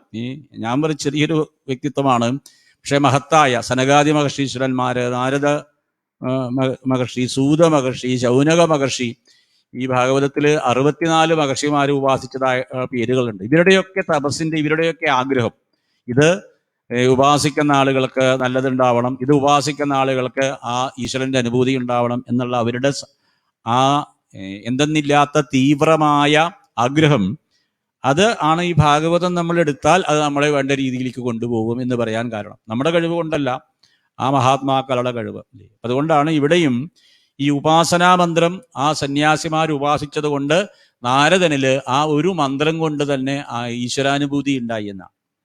അപ്പൊ എപ്പോഴും ആ അനുഭൂതിയിൽ ഇരിക്കുമ്പോഴാണ് അമ്മ ഇടയ്ക്കിടയ്ക്ക്, ഇതൊന്നും അറിയാത്ത അമ്മ ഇടയ്ക്കിടയ്ക്ക് വിളിച്ചു ചോദിക്കുക, നാരദ കുളിച്ചോ, നാരദ ഊണ് കഴിച്ചോ, നാമം ജപിക്കുമ്പോൾ നമോ ഭഗവതേ തുഭ്യം വാസുദേ, നാരദ കുളിച്ചോ എന്ന് ചോദ്യം. പിന്നെ അടുത്ത മന്ത്രം ചെല്ലുമ്പോഴേക്കും നാരദ ഊണ് കഴിക്കാൻ വരൂ, നാരദ അന്ന് കാപ്പിയില്ല. അപ്പം അതുകൊണ്ട് ഇങ്ങനെ ഓരോന്ന് ചോദിക്കും. ഇതിപ്പോൾ നമ്മൾ ഭാഗവതം വായിക്കാനിരിക്കുമ്പോൾ നിങ്ങൾക്കൊക്കെ വീട്ടിൽ പരിചയം ഉണ്ടാവും. ആ പുസ്തകം തുറക്കുമ്പോഴായിരിക്കും ആരെങ്കിലും വിളിച്ചു പറയും, അതൊന്ന് എടുത്തുകൊണ്ട് വരൂ. അപ്പം ഇവർ കരുതും ഈ പുസ്തകം ഇപ്പം തുറന്നതേ ഉള്ളൂ. അതും കാരണം മറ്റുള്ളവർക്ക് മനസ്സിലാവില്ല ഈ പുസ്തകം. ഇതിപ്പോൾ ഈ മനോരമ ആഴ്ചപ്പതിപ്പൊക്കെ പോലെയുള്ളൊരു വസ്തു എപ്പോൾ വേണം അടച്ചു വെക്കുക, ചിലപ്പോൾ അടയ്ക്കലേ ഇല്ല, അത് അങ്ങനെ കമത്തി എവിടെയെങ്കിലും കിടക്കുന്നുണ്ടാവും. അപ്പം അങ്ങനെ ഒരു പുസ്തകമാണ് എന്നുള്ള നിലയ്ക്കാണ് അവർ കരുതുന്നത്. അപ്പം ഈ വീടുകളിലൊക്കെ ഇത് ഭാഗവതം തുടങ്ങുമ്പോൾ പല വീടുകളിലും മറ്റുള്ളവർക്ക് പ്രശ്നമാണിത്. അതുകൊണ്ട് ഇവിടെ ഈ നാരദന് ഈ അമ്മ ഇടയ്ക്കിടയ്ക്ക് ആത്മീയമായ പുരോഗതിക്ക് വിഘാതമായി നിന്നു എന്നാണ്. അങ്ങനെയുള്ള അമ്മയെ ഒരു പാമ്പ് കടിച്ച്, സർപ്പം കടിച്ച് അമ്മ മരിച്ചു. അനുഗ്രഹം മന്യമാന പ്രാതിഷ്ഠാം ദിശമുത്തരാം എന്നാണ് നാരദ മഹർഷി പറയുന്നത്. ഒരു അനുഗ്രഹമായിട്ട് കണ്ടു എന്നാണ്. അമ്മ മരിക്കുന്നത് അനുഗ്രഹമാണ് എന്നല്ല, തൻ്റെ സാധനയിൽ തനിക്ക് ആ ഈശ്വരൻ മാത്രമേ ആശ്രയമുള്ളൂ എന്നുള്ളൊരു തിരിച്ചറിവുണ്ടായി. അതുവരെ അമ്മയായിരുന്നു ആശ്രയം. ചെറിയ കുട്ടിയായിട്ട് വളർന്ന സമയത്ത് എല്ലാ കാര്യങ്ങൾക്കും ഈ അമ്മയായിരുന്നു ഈ നാരദന് വേണ്ടിയിട്ട് ഏക ആശ്രയം. വിശക്കുന്ന സമയത്ത് ആഹാരം കൊടുക്കുക, കുളിപ്പിക്കുക, വസ്ത്രം കൊടുക്കുക, ഏത് കാര്യത്തിൻ്റെ സംശയവും ദൂരീകരിക്കുക. അങ്ങനെ അമ്മ തന്നെയാണ് ഒരു കുട്ടിയെ വളർത്തിക്കൊണ്ട് വരുമ്പോൾ ഏറ്റവും ആ കുട്ടിയുടെ മനസ്സിൽ നിറഞ്ഞു നിൽക്കുന്നതായിട്ടുള്ള വ്യക്തിത്വം, ആശ്രയം. തനിക്ക് ആശ്രയിക്കാൻ ആരുണ്ട്? അമ്മയുണ്ട്. അപ്പം അതുകൊണ്ട് ഭഗവാനെ ഭജിക്കുന്ന സമയത്ത് പോലും ഈ അമ്മയാണ് തൻ്റെ ആശ്രയം, അത് കഴിഞ്ഞേ ഭഗവാനുള്ളൂ എന്നായിരുന്നു. ഇപ്പോൾ വക്രമായി, എന്ത്? ഭഗവാൻ മാത്രമേ ഉള്ളൂ, വേറെ ഒന്നും തന്നെ തനിക്ക് ആശ്രയമായിട്ടില്ല എന്ന്. അത് ആണ് ഭാഗവതം നമ്മളോടും പറയുന്നത്. നമുക്ക് എല്ലാ സൗകര്യങ്ങളും, സമ്പത്തോ പേരോ പ്രശസ്തിയോ അധികാരമോ പുത്രനോ പുത്രിമാരോ, അങ്ങനെ പല വസ്തുതകളും നമ്മളിൽ ഉണ്ടാവാം. പക്ഷേ അത് നമ്മൾ വ്യക്തമായിട്ട് വേണം, ഈശ്വരനാണ് നമ്മുടെ ആശ്രയം, ആ ഈശ്വരന്റെ ആശ്രയത്തിൽ നിന്നുകൊണ്ട് ഇതൊക്കെ ഉണ്ടായതാണ് എന്ന തിരിച്ചറിവ് നമ്മളിൽ ഉണ്ടാവണം. പലപ്പോഴും അങ്ങനെയല്ല, ഇങ്ങനെ സൗകര്യങ്ങളും ബന്ധങ്ങളും ഒക്കെ കൂടുന്തോറും ഈശ്വരന്റെ കാര്യം പരിങ്ങലിലാവും, അയാൾക്കുള്ള സമയവും പരിങ്ങലിലാവും. കാരണം ഇതൊക്കെ ഉണ്ടല്ലോ, ഇല്ലേ? അതാണല്ലോ ഇങ്ങനെ ഒരു സൂക്കേട് വന്നപ്പോൾ ആളുകൾക്ക് ഭയമായി. വേറെ സൂക്കേടുകളൊന്നും ഇതിൽ വെച്ച് കേമായിട്ടുള്ള വലിയ സൂക്കേടുകളൊന്നും ഭയമില്ല. എന്തുകൊണ്ട് ഭയമില്ല? ഡോക്ടർ ഉണ്ടല്ലോ, മരുന്നുണ്ടല്ലോ എന്നാണ്. ഇവിടെ ഒറ്റ കാര്യമേ പറഞ്ഞുള്ളൂ, ഇതിന് മരുന്നില്ല. അതോടെ കഴിഞ്ഞു കാര്യം. ഒരു ജലദോഷം പോലെ ചെറിയൊരു സൂക്കേടാ എന്ന് പറഞ്ഞിട്ട് കാര്യമില്ല. മരുന്നില്ല എന്ന് കേട്ടതോടെ എല്ലാവരും ഈശ്വരാരാമ. ചില ആളുകളൊക്കെ നമുക്ക് പരിചയമുള്ള ആളുകൾ ധന്വന്തരി ഹോമം ചെയ്യണം, എന്താ അല്ല ഈ സൂക്കേട് വരാതിരിക്കാൻ. അപ്പം ഇതിനു മുമ്പ് ധന്വന്തരി ഒന്നും ഇല്ല, കാരണം ഡോക്ടറാണ് ആകുള്ള ഒരു ധന്വന്തരി. ഇപ്പം മനസ്സിലായി എവിടെ നിന്ന് ഇത് ഈ സൂക്കേട് വന്നാൽ അപകടമാവും, ഇതിന് ചികിത്സയില്ല എന്ന് പറഞ്ഞ് പല ആളുകളും ഒരു ധന്വന്തരി ഹോമം ചെയ്താൽ ഇത് വരില്ല എന്ന് കേട്ടിട്ടുണ്ട്. അതുകൊണ്ട് ഒരു ധന്വന്തരി ഹോമം, അങ്ങനെ ബോംബെയിലൊക്കെ ഈ ധന്വന്തരി ഹോമം വളരെ പ്രസിദ്ധമായി ഈ കൊറോണ കാരണം. ആളുകൾ അതിൻ്റെ റേറ്റും ഒക്കെ കൂടി. തുടങ്ങണ കാലത്ത് 11,000 റുപ്യാണെങ്കിൽ പിന്നെ അത് 50,000 റുപ്യ വരെ പോയി. അതും ഉണ്ടായി, കാരണം ഡിമാൻഡ് കൂടി. അവർ പറഞ്ഞു 1200 പ്രാവശ്യം 10 വസ്തുക്കൾ ഹോമിക്കണം, നെല്ലിക്ക അടക്കം മന്ത്രം ചൊല്ലിയിട്ട്. അപ്പം അതിന് 1200 വീതം 10 പ്രാവശ്യം വെച്ചാൽ 12,000 ഒരു ഈ രുദ്രശംഭു ഭഗവാന്റെ നാമം, മഹാദേവന്റെ നാമമാണ്. ധന്വന്തിരി പേര് ഹോമമാണ്. അപ്പം അതുകൊണ്ട് ആ മന്ത്രം ജപിക്കണമെങ്കിൽ 12,000 ജപിക്കണമെങ്കിൽ 4 ആളെങ്കിലും വേണം. എന്നാലേ 4-5 മണിക്കൂറുള്ള അതാവുള്ളൂ. അപ്പം അതൊക്കെ നോക്കിക്കഴിയുമ്പോൾ ഇത് 30,000 റുപ്യ 31,000 റുപ്യ ചിലവാകണം എന്നൊക്കെ പറയുമ്പോൾ ചിലവർക്ക് ധന്വന്തിരി വേണ്ട, വേറെ എന്തെങ്കിലും ഹോമമുണ്ടോ, ഗണപതി ഹോമം മതി എന്നായി. അപ്പം ഞാൻ പറഞ്ഞ വസ്തുത, ഈശ്വരൻ്റെ കാര്യത്തിൽ പോലും നമ്മളിത് അളന്ന് തൂക്കി ആണ് നമ്മുടെ ശ്രദ്ധ. ഈശ്വരനെ നമ്മൾ അളന്ന് തൂക്കിയിട്ടാണ്. ഈശ്വരൻ അങ്ങനെയല്ല അല്ലേ? അതുകൊണ്ടാണ് ഇവിടെ ഈ അമ്മയുടെ മരണം ഒരു അനുഗ്രഹം. കാരണം പൂർണ്ണമായിട്ട് മനസ്സ് ഭഗവാനിലേക്ക് എത്തിച്ച ഈ ബന്ധങ്ങളിലേക്ക് പോയില്ല. അല്ലെങ്കിൽ ഇടയ്ക്കിടയ്ക്ക് അമ്മ വിളിക്കും, അമ്മയുടെ ഓർമ്മയുണ്ടാവും, മനസ്സ് അമ്മയിലേക്ക് പോവും. നമ്മളുടെ ജീവിതത്തിലുള്ള നമുക്കിഷ്ടമുള്ള സ്നേഹമുള്ള എല്ലാ വസ്തുക്കളിലേക്കും വ്യക്തികളിലേക്കും നമ്മുടെ മനസ്സ് പോവും. അതാണ് ആ മനസ്സിൻ്റെ രീതി. അപ്പം അതൊക്കെ കഴിഞ്ഞിട്ടേ പിന്നെ ഭഗവാനിലേക്ക് പോവുള്ളൂ. അപ്പം അതുകൊണ്ട് അങ്ങനെ ഇഷ്ടവും സ്നേഹവും ഉള്ള വസ്തുക്കളൊക്കെ ഈശ്വരനെ ഭജിക്കുന്നവർ കുറേയൊക്കെ കമ്മിയാക്കണം. അതിന് വൈരാഗ്യം എന്ന് പറഞ്ഞു. കാരണം അത് പരിമിതമാണ്, നമ്മുടെ ഒരു തോന്നലാണ്. നമുക്ക് തോന്നുകയാണ് അവരെ ഇഷ്ടമാണ്, അല്ലെങ്കിൽ അവർക്ക് എന്നോട് ഇഷ്ടമാണ് എന്നൊക്കെ. കാര്യത്തിനടുത്ത് വരുമ്പോൾ മനസ്സിലാവും. ഈ രോഗമൊക്കെ അങ്ങനെ ഒരുപാട് പേർക്ക് കാര്യങ്ങളെ വ്യക്തമായി വീട്ടിൽ തന്നെയുള്ള ആളുകൾ വളരെ സൂക്ഷിച്ചിട്ടാണ് നോക്കണത്. ഇത് ഉമ്മുണ്ടോ, അമ്മയോ അച്ഛനാണെന്ന് പറഞ്ഞാൽ അപ്പം വിളിക്കുക ഈ ഡോക്ടറെ. ഇവിടെ വേണ്ട, അടുത്ത വീട്ടിൽ വല്ലവിടെയും താമസിപ്പിക്കാം. കാരണം നമുക്ക് പിടിച്ചാലോ സൂക്കട് എന്നാണ് ഇല്ലേ. അപ്പം ഈ സ്നേഹവും ഇതൊക്കെ ഇവിടെ പോയി എന്ന് ചോദിച്ചാൽ ഇല്ലേ, തനിക്ക് ചുടുമ്പോൾ അങ്ങനെ ഒരു പറയലുണ്ട് പാലക്കാട് ഭാഗത്ത്, അവിടെ എനിക്കറിയില്ല. തനിക്ക് ചുടുമ്പോൾ കുട്ടി അടിയിൽ എന്ന് പറയും. അതുവരെ ആ അമ്മയ്ക്ക് ആ കുട്ടിയെ രക്ഷിക്കണമെന്നായിരുന്നു തീ പിടിച്ച വീട്ടിൽ നിന്ന്. അവസാനം തീ താഴത്തുനിന്ന് തന്നെ കത്തി, കാലിൻ്റെ താഴത്തുനിന്ന് കത്താൻ തുടങ്ങിയപ്പോൾ ഈ അമ്മയ്ക്ക് ഉടനെ കുട്ടിയെ താഴത്തിട്ട് അതിൻ്റെ മുകളിൽ കയറി നിന്നു. അപ്പം അതുവരെ ഈ കുട്ടിയായിരുന്നു പ്രാധാന്യം. പറഞ്ഞ വസ്തുത, ഏതൊരു വ്യക്തിക്കും അവനവൻ്റെ ജീവനോട് തന്നെയാണ് ഏറ്റവും വലിയ താല്പര്യം. അതിനെ സംരക്ഷിക്കാനായിക്കൊണ്ട് മറ്റുള്ള ആളുകളെയൊക്കെ ചുറ്റിൽ നിർത്തുന്നു എന്നുള്ളതാണ് സത്യം. അപ്പം അതാണ് ഇവിടെയും അമ്മയിൽ നിന്നും അമ്മയോടുള്ള ശ്രദ്ധ പോലും ഭഗവാനിലേക്ക് മാറി. അങ്ങനെ ആ നാരദന് ഭഗവാന്റെ അനുഭൂതി ഉണ്ടായി. പക്ഷേ ആ ഭഗവാന്റെ അനുഭൂതി കുറച്ചു നേരത്തേക്ക് നിന്നുള്ളൂ. കാരണം അപ്പോഴേക്കും ഈ നാരദന്റെ മനസ്സ് ഈ ലോകത്തിലെ കാര്യങ്ങളിലേക്ക് മടങ്ങി. അപ്പൊ നാരദന് വിഷമമായി. ഭഗവത് അനുഭൂതി, ഈശ്വരൻ സത്യമാണ്, എറണാകുളത്തപ്പൻ സത്യമായിട്ട് അനുഭവത്തിൽ വന്നാൽ പിന്നെ ആ വ്യക്തിക്ക് ആ അനുഭവത്തിനോ ആ വീണ്ടും വീണ്ടും വന്നിരിക്കാനേ താല്പര്യം ഉണ്ടാവുള്ളൂ. മറ്റു വസ്തുക്കളിലോ താല്പര്യം ഉണ്ടാവില്ല. കാരണം ആ എറണാകുളത്തപ്പൻ്റെ അനുഭൂതി അത്രയും ശക്തമാണ്. വേറെ അനുഭവങ്ങളെ പോലെയല്ല അത്. അപ്പം അതുകൊണ്ട് നാരദന് വീണ്ടും ആ ഭഗവത് ഓർമ്മയിൽ എത്തണം, അനുഭൂതിക്കായിട്ട്. പക്ഷേ ഭഗവാൻ തന്നെ നാരദനോട് അശരീരിയായിട്ട് പറഞ്ഞു, ഇനി എൻ്റെതായ അനുഭവം ഈ ശരീരത്തിൽ ഇരുന്നു കൊണ്ട് സാധ്യമല്ല. കാരണം ശരീരത്തിന് പരിമിതിയുണ്ട്. ഇപ്പോഴുള്ള ശരീരത്തിലിരുന്ന് ഇനി ഈശ്വരനെ അറിയാനായിട്ട് സാധ്യമല്ല. അടുത്ത ഒരു ശരീരം, അടുത്തൊരു ജന്മം കിട്ടുന്ന സമയത്ത് എപ്പോഴും എൻ്റെ അനുഭൂതിയിലായിട്ടിരിക്കാം എന്ന് നാരദന് അശരീരി ഉണ്ടായി എന്നാണ്. 15 വാട്ട് ശക്തിയുള്ള ഒരു ബൾബ് 500 വാട്ട് ശക്തിയുള്ള ഒരു ലൈനിൽ കൊണ്ടേ വെച്ചാൽ ഇത് ഈ 15 വാട്ട് കത്തിപ്പോവുകയുള്ളൂ. അതുകൊണ്ടാണ് പല ആളുകളും പറയും ഭഗവാന്റെ അനുഭൂതി ഉണ്ടാവുന്നത്. അനുഭൂതി ഉണ്ടാവാനുള്ള ശരീര ശക്തി കൂടി വേണം, ഇല്ലെങ്കിൽ അത് ആ ശരീരത്തിന് തന്നെ അപകടകരമാണ്. അതുകൊണ്ടാണ് പിന്നീട് നാരദൻ തൻ്റെ ശരീരത്തെ ഉപേക്ഷിച്ചു. വിദ്യുൽ സൗധാമിനീയത എന്നാണ്, ഒരു മിന്നൽ പിണർ പോലെയാണ്.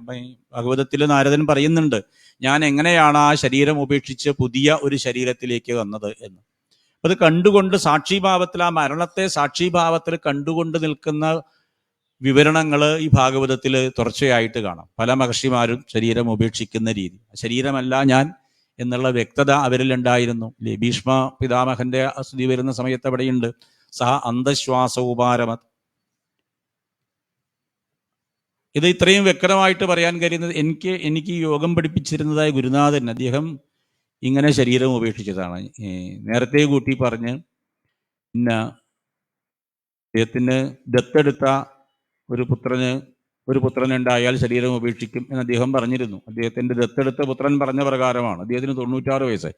ശരീരം ഉപേക്ഷിക്കണോ എന്ന് പറഞ്ഞപ്പോൾ അദ്ദേഹം ദത്തെടുത്തതായിട്ടുള്ള പുത്രൻ പറഞ്ഞു, എനിക്കൊരു പുത്രൻ ഉണ്ടായിട്ട് അങ്ങ് ശരീരം ഉപേക്ഷിക്കാവൂ. അപ്പം അദ്ദേഹം പറഞ്ഞു അത് അങ്ങനെ ആവാം എന്ന്. അങ്ങനെ പിന്നീട് ഈ ദത്തെടുത്ത പുത്രൻ വിവാഹം കഴിച്ചു. അങ്ങനെ ആ ഭാര്യ ഗർഭിണിയായി. പ്രാണി എന്നൊക്കെയായിരുന്നു അവരുടെ പേര്. അവർ ആസ്പത്രിയിൽ പ്രസവത്തിന് അഡ്മിറ്റായപ്പോൾ ഈ ഗുരുനാഥനെ അടുത്തിരിക്കാനായിക്കൊണ്ട് എന്നെ ആളയച്ചു. അങ്ങനെ ഞാൻ ഭാഗവതമൊക്കെ ആയതുകൊണ്ട് എന്തോ നല്ല കാലത്തിന് അവിടെ ഉണ്ടായിരുന്നു. അദ്ദേഹത്തിൻ്റെ അടുത്ത് വെറുതെ ഒരു രാത്രി കഴിയാലോ പറഞ്ഞ് ചെന്നു. അങ്ങനെ കുറച്ച് സംസാരിക്കുകയൊക്കെ ചെയ്തു. അപ്പോഴേക്കും ഈ ടെലിഫോൺ വന്നു. ഇങ്ങനെ പ്രാണി ഈസ് ഡെലിവേർഡ് എ ബോയ് എന്നൊക്കെ പറഞ്ഞു. അപ്പോൾ അത് കേട്ടപ്പോൾ ഞാൻ ഇദ്ദേഹത്തെ, രാത്രി 12 മണിയായിട്ടുണ്ട്, അപ്പോൾ ഞാൻ ചെന്ന് നോക്കിയപ്പോൾ ഈ ഗുരുനാഥൻ അപ്പോഴും കട്ടിലിൽ ഇങ്ങനെ മിണ്ടാതിരിക്കുകയാണ്. അപ്പോൾ ഞാൻ ഇദ്ദേഹത്തോട് പറഞ്ഞു, ഇങ്ങനെ ആസ്പത്രിയിൽ നിന്ന് എന്തുണ്ട്, ആ ടെലിഫോൺ ഉണ്ട്, പ്രാണി ഡെലിവേർഡ് എന്ന് പറഞ്ഞു. അപ്പോൾ അദ്ദേഹം ചോദിച്ചു, ആൺകുട്ടിയാണോ ചോദിച്ചു. ഞാൻ പറഞ്ഞു അതെ. സോ ഐ ആം ഗോയിങ് എന്നും പറഞ്ഞ് അദ്ദേഹം അവിടെ കടന്നുപോയി. അത് നമ്മൾ കണ്ണു മുമ്പിൽ കാണുകയാണ്. അപ്പോഴാണ് നമുക്ക് ഇതിലൊക്കെ എന്തുണ്ടാവുക. അതാണ് ഒരു ഗുരുനാഥൻ തൻ്റെ മരണം പോലും തൻ്റെ ശിഷ്യനെ പഠിപ്പിക്കാൻ വേണ്ടി, അല്ലെങ്കിൽ എന്നെ ആ സമയത്ത് അതിനു വേണ്ടി വിളിച്ചു കൊണ്ടുപോയിട്ട് അത് കാണിച്ചത്. നമുക്ക് ആ വസ്തുതയിൽ പൂർണ്ണമായ വിശ്വാസം, ഇത് കേൾക്കുന്നത് പോലെയല്ല, ഒരു വ്യക്തി കാണിച്ചു തരുമ്പോൾ അത് നമുക്കതിൽ പൂർണ്ണമായ വിശ്വാസം ഉണ്ടാവുക. ഡോക്ടറെയൊക്കെ വിളിച്ചു, മറ്റു ഡോക്ടർമാരൊക്കെ വന്നു നോക്കി. അദ്ദേഹം പറഞ്ഞു അദ്ദേഹം ഇല്ല, അദ്ദേഹം പോയി, ശരീരം. അത്രയും വ്യക്തതയുണ്ട് ഇത് ശരീരമല്ല എന്ന്. അതാണ് ഇവിടെ ഈ ഭാഗവതത്തിൽ തുടർച്ചയായിട്ട് പല മഹർഷിമാരായിട്ടുള്ള പല വ്യക്തിത്വങ്ങൾ, ഇനി പാഞ്ചാലി ദ്രൗപദി പതീനാമനപേക്ഷതാം വാസുദേവേ മതി, ഭഗവാനിത് തൻ്റെ മനസ്സിനെ നിർത്തിക്കൊണ്ട് ശരീരം ഉപേക്ഷിച്ചു. അങ്ങനെയുള്ള അനവധി വസ്തുതകൾ കാണാം. കാരണം ഇത് എന്താ വീണ്ടും വീണ്ടും എടുത്തു പറയുന്നത് എന്ന് വെച്ചാൽ, നമ്മൾ ശരീരമല്ല എന്നുള്ള വ്യക്തമായ ഒരു ധാരണ നമ്മളിൽ ഉണ്ടെങ്കിൽ നമുക്ക് വലിയ മാറ്റങ്ങൾ ഉണ്ടാവും. ശരീരത്തിന് വേണ്ടി പ്രവർത്തിക്കുന്ന, നിലനിർത്താനായിട്ടും അതുകൊണ്ട് നടക്കാനായിട്ട് ചെലവഴിക്കുന്നതിൽ കുറഞ്ഞ സമയമെങ്കിലും നമ്മളിൽ സത്യമായിട്ട് നിൽക്കുന്ന ജീവനെ അറിയാനായിട്ട് ഉപയോഗിക്കും. അത് നമ്മൾ സക്സസ് ആവും, അതിൽ നമുക്ക് പൂർണ്ണമായി വിജയമുണ്ടാവും. അതോടെ നമ്മൾ പൂർണ്ണമായിട്ട് തന്നെ വേറെ ഒരു വ്യക്തിത്വമായിട്ട് തീരും. ഈ ഭയം എന്നുള്ളത് ഈ ശരീരവുമായി ബന്ധപ്പെട്ടത് നമ്മളിൽ ഉണ്ടാവുന്ന പ്രശ്നമേ ഇല്ല.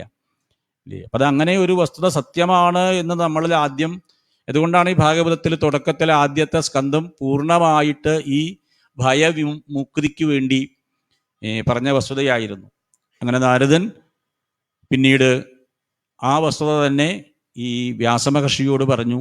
അതുകൊണ്ട് എൻ്റെ ഈ അനുഭവത്തിന് പ്രാധാന്യം കൊടുത്തുകൊണ്ട് അങ്ങ് വീണ്ടും ഭാഗവതത്തെ, അങ്ങനെ മഹാഭാരതത്തിൽ പറഞ്ഞ കഥകളെ വീണ്ടും വ്യാസമഹർഷി ഭഗവാന്റെ സാന്നിധ്യം കൂടി ചേർത്തുകൊണ്ട്, ശ്രീകൃഷ്ണ ഭഗവാന്റെ സാന്നിധ്യത്തിന് കൂടി പ്രാധാന്യം കൊടുത്തുകൊണ്ട് വ്യാഖ്യാനിച്ചതാണ് ശ്രീമദ് ഭാഗവതം. അങ്ങനെയുള്ള ആ ഭാഗവതത്തിൻ്റെ തുടക്കം തന്നെ കുരുക്ഷേത്ര യുദ്ധഭൂമിയിൽ മരണത്തെ പ്രതീക്ഷിച്ച് കിടക്കുന്ന ദുര്യോധനനെ കാണിച്ചുകൊണ്ടാണ്. കുരുക്ഷേത്ര യുദ്ധഭൂമിയിൽ യുദ്ധമൊക്കെ ആരംഭിച്ച സമയത്ത് ശ്രീകൃഷ്ണ ഭഗവാന്റെ അടുത്ത് രണ്ടുപേരും, കൗരവന്മാരും പാണ്ഡവന്മാരും സഹായം അഭ്യസിച്ചു തന്നു. ഭഗവാൻ രണ്ടുപേർക്കും സഹായം വാഗ്ദാനം ചെയ്തു. ഭഗവാൻ അങ്ങനെ ഇടത് വലത് എന്നൊന്നുമില്ല, എല്ലാം ഒന്നാണ്. അതുകൊണ്ട് ഭഗവാൻ രണ്ടുപേർക്കും, അതിൽ ഈ പറഞ്ഞതായിട്ടുള്ള ബുദ്ധിമാനാണെന്ന് കരുതുന്ന ദുര്യോധനൻ ഭഗവാന്റെ സൈന്യത്തെ ആവശ്യപ്പെട്ടു. ഭഗവാന്റെ ആവശ്യമില്ല എന്ന് പറഞ്ഞു. ഒരാളിപ്പോൾ യുദ്ധത്തിന്റെ സ്ഥലത്ത് വന്ന് എങ്ങനെ ജയിക്കാനാ? യുദ്ധം ജയിക്കുന്നത് സൈന്യം കൊണ്ടാണ്. അതാണ് ദുര്യോധനൻ പറഞ്ഞത്. അതുകൊണ്ട് ആ സൈന്യം മതി എനിക്ക് എന്നായി. എന്നാൽ അർജുനൻ പറഞ്ഞു ഭഗവാന്റെ സാന്നിധ്യം മതി, അത് ആത്മവിശ്വാസം ഉണ്ടാക്കും എന്ന്. അങ്ങനെ ഭഗവാൻ പാണ്ഡവന്മാരോടൊപ്പം നിന്നു. 11 അക്ഷൗഹിണി പടയുണ്ടായിരുന്നു കൗരവന്മാർക്ക്. പാണ്ഡവന്മാർക്ക് 7 അക്ഷൗഹിണി പടയേ ഉണ്ടായിരുന്നുള്ളൂ. വളരെ മഹാരഥന്മാരായി ജയിക്കാൻ പറ്റാത്ത രീതിയിലുള്ള ഭീഷ്മ പിതാമഹര്, ദ്രോണര് മുതലായവർ പോലും കൗരവപക്ഷത്തായിരുന്നു. പക്ഷേ യുദ്ധം അവസാനിക്കുന്ന സമയത്ത് ഭഗവാന്റെ സാന്നിധ്യം ഉള്ള പാണ്ഡവന്മാർ യുദ്ധം ജയിച്ചു, കൗരവന്മാര് യുദ്ധം തോറ്റു. ദുര്യോധനനാണെങ്കിലോ ഭീമസേനന്റെ ഗദ കൊണ്ടുള്ള അടികൊണ്ട് കാലൊക്കെ പൊളിഞ്ഞ് മരണത്തെ പ്രതീക്ഷിച്ചുകൊണ്ട് ആ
പ്രയാതി ചക്രം നൃപശൈചുമാരം തദ്വിശ്വനാഭിം ത്വതിവർത്തിയ വിഷ്ണോർ അണീയസാ വിരജേനാത്മനൈക നമസ്കൃതം ബ്രഹ്മവിദാം ഉപൈതി കൽപ്പായുഷോ യദ്വിബുധാരമന്ദേ അധോ അനന്തസ്യ മുഖാനലേന ദന്തഹ്യമാനം സ നിരീക്ഷ്യ വിശ്വം നിർയാതിസിദ്ധേശ്വരജുഷ്ടധിഷ്ണ്യം യദ്വൈ പരാർത്ഥ്യം തതുപാരമേഷ്ട്യം ന യത്ര ശോകോ ന ജരാ ന മൃത്യുർനാർത്തിർന ചോദ്വേഗഹൃദേ കുതചേത് യച്ചിത്തതോദകൃപയാനിദം യച്ചിത്തതോദകൃപയാനിദം വിദാം ദുരന്തദുഃഖപ്രഭവാനുദർശന തതോ വിശേഷം പ്രതിപദ്യ നിർഭയാം തേനാത്മനോപനല മൂർത്തിരദ്വരൻ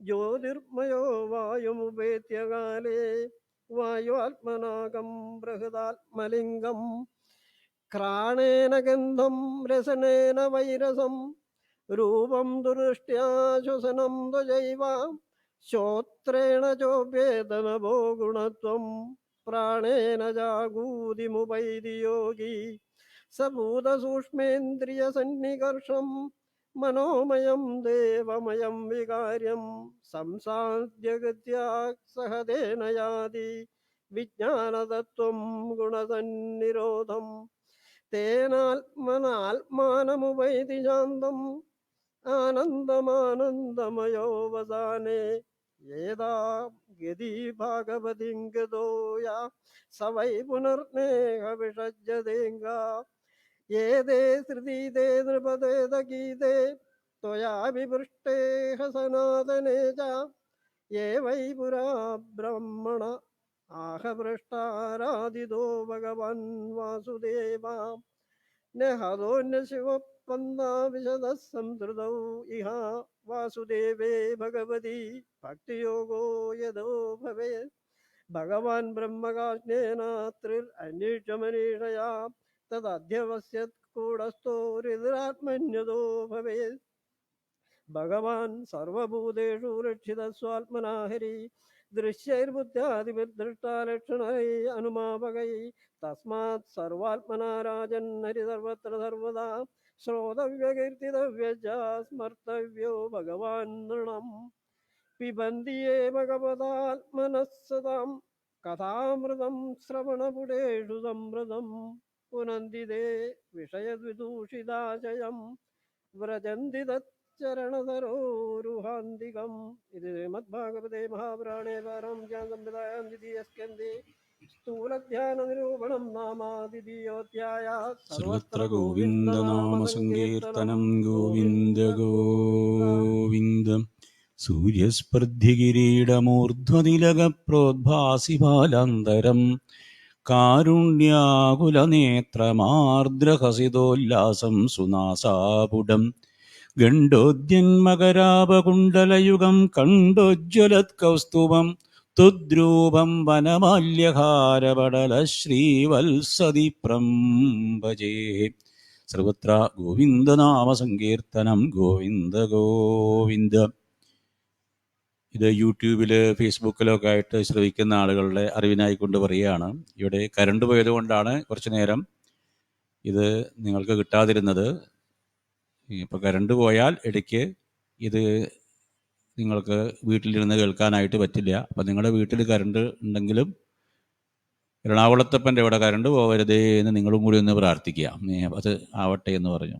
അതായത് ആ യുദ്ധഭൂമിയിൽ കിടക്കുന്ന ദുര്യോധനൻ്റെ ആ കിടപ്പ്, ഇനി അതുവരെ ചക്രവർത്തിയായിരുന്നു അദ്ദേഹം, ലോകം മുഴുവൻ കീഴടക്കി തന്നെപ്പോലെ ആരുമില്ല എന്നൊക്കെ കരുതിയിരുന്ന ദുര്യോധനൻ ആ യുദ്ധഭൂമിയിൽ മരണത്തെ പ്രതീക്ഷിച്ചുകൊണ്ട് കിടക്കുമ്പോൾ കഴുകന്മാരെ അദ്ദേഹത്തിൻ്റെ ശരീരം കൊത്താനായിട്ട് വരുമ്പോൾ ആ കഴുകന്മാരെ ആട്ടിവിടാൻ പോലും കഴിയില്ലാത്ത രീതിയിലായി എന്നാണ്. ഗാന്ധാരി ദേവി, ദുര്യോധനൻ്റെ അമ്മ ഗാന്ധാരി ദേവി, ആ ദുര്യോധനൻ കിടക്കുന്ന കാഴ്ച കണ്ട് വളരെ ദുഃഖിച്ചു എന്നാണ്. ഉണ്ണീ മകനെ ദുര്യോധന, നിന്നുടെ പൊന്നിൻ കിരീടവും ഭൂഷണജാലവും പട്ടൂകിടക്കമേലേ കിടക്കേണ്ടുന്ന നീ പെട്ടൂകിടക്കുമാറായതോ ചോരയിൽ ഉണ്ണീ മകനെ. ദുര്യോധനനെ പറ്റി പറയാണ്. പട്ടുകിടക്കയിലൊക്കെ എന്നും കിടക്കുന്ന നീ ഇതാ ഇപ്പൊ ഗതി. ഒരു കുറഞ്ഞ സമയം കൊണ്ട് ഒരു വ്യക്തികളുടെ ജീവിതത്തിൽ പ്രകൃതി അല്ലെങ്കിൽ നിയതി ഉണ്ടാക്കുന്നതായ മാറ്റമാണ് അവിടെ പറഞ്ഞത്. അങ്ങനെ ആ ദുര്യോധനന്റെ കിടപ്പ് കണ്ട് അശ്വത്ഥമാവിനെ എന്തെന്നില്ലാത്ത ദുഃഖമായി. അശ്വത്ഥമാവ് ആ ദുഃഖം തീർക്കാനായിക്കൊണ്ട് പാണ്ഡവന്മാരെ ആക്രമിക്കാൻ തീരുമാനിച്ചു എന്നാണ്. അങ്ങനെ പാണ്ഡവന്മാർക്കെതിരെ ബ്രഹ്മാസ്ത്രത്തെ പ്രയോഗിച്ചു. ബ്രഹ്മാസ്ത്രം കത്തി വരുന്ന സമയത്ത് അർജുനൻ ഭഗവാനെ തന്നെ ആശ്രയം പ്രാപിച്ചു എന്നാണ്. കൃഷ്ണ കൃഷ്ണ മഹാഭാഗ ഭക്താനാമഭയങ്കര ത്വമേകോ ദഹ്യമാനാനാം അപവർഗോസി സംശ്രുതേഹേ. അങ്ങ് മാത്രമാണ് ഞങ്ങൾക്ക് അഭയമായിട്ടുള്ളത് എന്നുള്ള ആ അർജുനന്റെ പ്രാർത്ഥന കേട്ട് ഭഗവാൻ ഈ ബ്രഹ്മാസ്ത്രത്തെ എങ്ങനെ തിരിച്ചെടുക്കണം എന്ന് അർജുനനോട് ഉപദേശിച്ചു. അങ്ങനെ ഭഗവാന്റെ ഉപദേശപ്രകാരം ആ പാണ്ഡവന്മാര് അശ്വത്ഥമാവ് അയച്ചതായ ബ്രഹ്മാസ്ത്രത്തിൽ നിന്ന് രക്ഷ നേടി. അതറിഞ്ഞ സമയത്ത് അശ്വത്ഥമാവിന് എന്തെന്നില്ലാത്തതായിട്ടുള്ള കോപമുണ്ടായി എന്നാണ്. അതുകൊണ്ട് ദ്രൗപദിയുടേതായിട്ടുള്ള 5 കുട്ടികളെ ഈ അശ്വത്ഥമാവ് ഉറക്കത്തിൽ വെട്ടിക്കൊന്നു. അതറിഞ്ഞ സമയത്ത് അർജുനൻ ഈ അശ്വത്ഥമാവിനെ ഓടിച്ചിട്ട് പിടിച്ച് ദ്രൗപദീ ദേവിയുടെ മുമ്പിൽ കൊണ്ടുവന്ന് തലവെട്ടും എന്നും പറഞ്ഞു നിന്നപ്പോഴാണ് ദ്രൗപദീ ദേവി തൻ്റെ ധർമ്മബോധം ആ വിഷമഘട്ടത്തിൽ പോലും പ്രകടിപ്പിച്ചു. മുച്യതാമേഷാം ബ്രാഹ്മണോ നിതരം ഗുരുഹു. ഗുരുവിൻ്റെ പുത്രനാണ്, ബ്രാഹ്മണ തുല്യനാണ്, അദ്ദേഹത്തെ അഴിച്ചുവിടൂ. ഒരു ഗുരുവിനെ തുല്യനായിട്ടുള്ള വ്യക്തിയെ വധിക്കുന്നത് ബ്രഹ്മഹത്യാപാപത്തിന് കാരണമാവും എന്നൊക്കെയുള്ളതായ ദ്രൗപദി വളരെ ദുഃഖം. 5 പുത്രന്മാര് മരിച്ചു നിൽക്കുന്ന സമയത്ത് പോലും ആ ദ്രൗപദി തൻ്റെ ധർമ്മബോധത്തെ കളഞ്ഞില്ല എന്നാണ്. അങ്ങനെ അശ്വത്ഥമാവിൻ്റെ തലയിലുള്ളതായിട്ടുള്ള രത്നത്തെയൊക്കെ മുറിച്ചെടുത്ത് അദ്ദേഹത്തെ അപമാനിച്ചു വിട്ടു അർജുനൻ.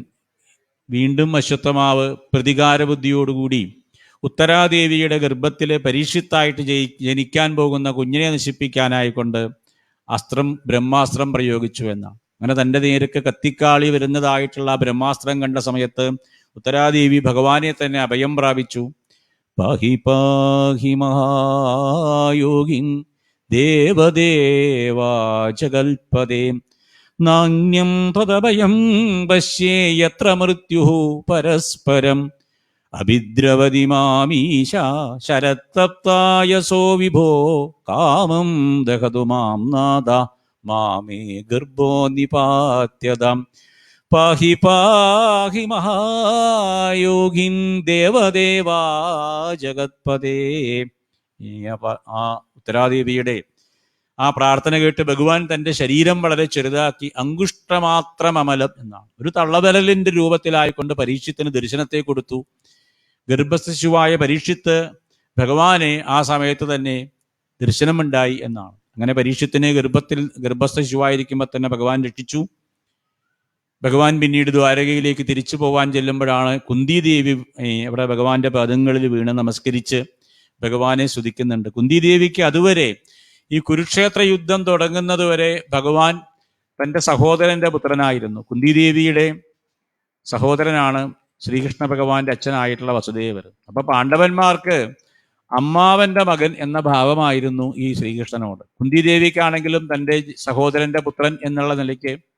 പക്ഷേ കുരുക്ഷേത്ര യുദ്ധഭൂമിയിൽ ഭഗവാൻ കാണിച്ചതായ ആ മഹത്തായ ആ ശക്തി, ഈശ്വര എന്ന് തുല്യനായിട്ടുള്ള പ്രവർത്തനമാണ് കുന്തിദേവിയിൽ ചിന്തയുണ്ടാക്കിയത്. ഇത് തൻ്റെ സഹോദരന്റെ പുത്രൻ എന്നുള്ള നിലയ്ക്കല്ല, സാക്ഷാൽ ഈശ്വരനാണ്. അതുകൊണ്ട് അവിടെ പ്രാർത്ഥിക്കണു, നമസ്യേ പുരുഷദ്ഭാഗ്യമീശ്വരം പ്രകൃതേ പരം അലക്ഷ്യം സർവഭൂതാനാം അന്തർബഹിരവസ്ഥിതം മായാചവനികാച്ചന്നമജ്ഞാതോക്ഷജമവ്യയം നിരക്ഷസേ മൂഢദൃശ നടോ നാട്യതരോ യഥാ. ഒരു നടനെ പോലെ, ഒരു മൂടുപടത്തിന് പിന്നിൽ നിൽക്കുന്ന നടനെ പോലെയാണ് ഭഗവാൻ എന്നാണ് കുന്തിദേവി പറയുന്നത്. മൂടുപടമുള്ളത് കൊണ്ട് നമുക്ക് നേരിട്ട് കാണാനായിട്ട് സാധിക്കുന്നില്ല. പക്ഷേ ആ മൂടുപടത്തിന്റെ പിന്നിൽ നിൽക്കുന്ന നടനെ, ഈ പൂർവ്വകാലങ്ങളിലൊക്കെ നാടകമാണല്ലോ, ഇന്നത്തെ പോലെ സിനിമയില്ല. ഈ സിനിമയുടെ കണ്ട് പരിചയിക്കുന്ന ആളുകൾക്ക് ഇത് പറഞ്ഞാൽ മനസ്സിലാവുമില്ല. പൂർവ്വകാലങ്ങളിൽ നാടകം കണ്ട ആളുകൾക്ക് മനസ്സിലാവാം. നാടകത്തിന് കർട്ടൻ ഇട്ടിട്ടുണ്ടെങ്കിലും ആ കർട്ടന്റെ പിന്നിൽ ചില നടന്മാർ നിൽക്കുന്നുണ്ട് എന്നുള്ളൊരു ഊഹം നമുക്കുണ്ടാവും. ഇതുപോലെയാണ് ഈശ്വരൻ ഒരു ഊഹമായിട്ട് നമുക്ക് അനുഭവത്തിൽ വരൂ എന്നാണ്. ഈശ്വരനെ ഊഹിച്ച് വേണം അനുഭവിക്കാൻ. ഈശ്വരന്റെ സാന്നിധ്യം ഊഹിച്ചു വേണം അറിയാൻ. അതുകൊണ്ട് ആ ഊഹം സത്യം തന്നെയാണ് എന്നുള്ള ഉറപ്പ് നമുക്ക് വേണം. ആ ഉറപ്പില്ലാതെ ആവുമ്പോഴാണ് അത് ഊഹമല്ലേ, തെളിവില്ലല്ലോ, നേരിട്ട് കണ്ടിട്ടില്ലല്ലോ എന്നൊക്കെ ഉള്ള ഒരു ചിന്താഗതി ആ ഈശ്വരനെ സത്യമായിട്ട് ഉൾക്കൊള്ളാൻ നമുക്ക് വിഘാതമായിട്ട് വരും. അതുകൊണ്ടാണ് ഇവിടെ കുന്തിദേവി പറഞ്ഞത്, ആ മൂടുപടത്തിന് പിന്നിൽ നിന്നുകൊണ്ട് നിൽക്കുന്ന ഒരു നടനെ പോലെയാണ് എനിക്ക് അനുഭവം ഉണ്ടാവുന്നത്. ബിഭദസ്സന്ത്വനശ്വൽ തത്ര തത്ര ജഗദ്ഗുരോ ഭവതോ ദർശനം യസ്യാത പുനർഭവ ദർശനം. കുന്തിദേവി പറയാണ്, വിഷമഘട്ടങ്ങളാണ് ഭഗവാനെ എനിക്ക് അങ്ങയെ ഓർക്കാനായിട്ട് സന്ദർഭം തരുന്നത്, അല്ലെങ്കിൽ ഞാൻ അങ്ങയെ ഓർക്കുന്നില്ല. അപ്പൊ പലപ്പോഴും ജീവിതത്തിൽ ഭൗതികമായിട്ടുള്ള എല്ലാ സൗകര്യങ്ങളും ഉള്ളപ്പോൾ ആ ഭഗവാനെ ഓർക്കുക വിഷമമാണ്. കാരണം ഈ ഭൗതിക സൗകര്യങ്ങളിലൊക്കെ മനസ്സ് മുഴുകിപ്പോകും. അതിന് വിഘാതം വരലാണ് ആപത്ത് ഒരു സാധാരണ ആൾക്കാരെ സംബന്ധിച്ച്, അല്ലേ? ഈ പറഞ്ഞ ഈ രോഗം ഉണ്ടായതോടുകൂടി ആളുകളിൽ കൂടുതൽ ഭഗവാനെ ഭജിക്കാനുള്ള താല്പര്യവും ഭഗവത്പരമായ കാര്യങ്ങൾക്ക് സമയവും ഉണ്ടായി എന്നുള്ളതൊരു സത്യം തന്നെയാണ്. അപ്പം അതുകൊണ്ട് ആ ഭഗവാന്റേതായിട്ടുള്ള ആ താല്പര്യം, വസ്തുത, അത് പലപ്പോഴും വിഷമഘട്ടങ്ങളിലാണ്. ഈ വിഷമഘട്ടങ്ങളിലാണ് നമ്മുടേതായ അഹങ്കാരവും ഇല്ലാതെയാവുന്നത്. നമ്മളെ കൊണ്ട് പറ്റില്ല എന്ന് വരുമ്പോഴാണ് നമ്മൾ ഭഗവാനെ ഉറക്കെ വിളിക്കുന്നത്. നമ്മളെ കൊണ്ട് പറ്റിച്ചാൽ നമ്മളൊരു കൈ നോക്കും, ഭഗവാന്റെ ആവശ്യമൊന്നുമില്ല എന്നുള്ള മട്ട് തന്നെയാണ്.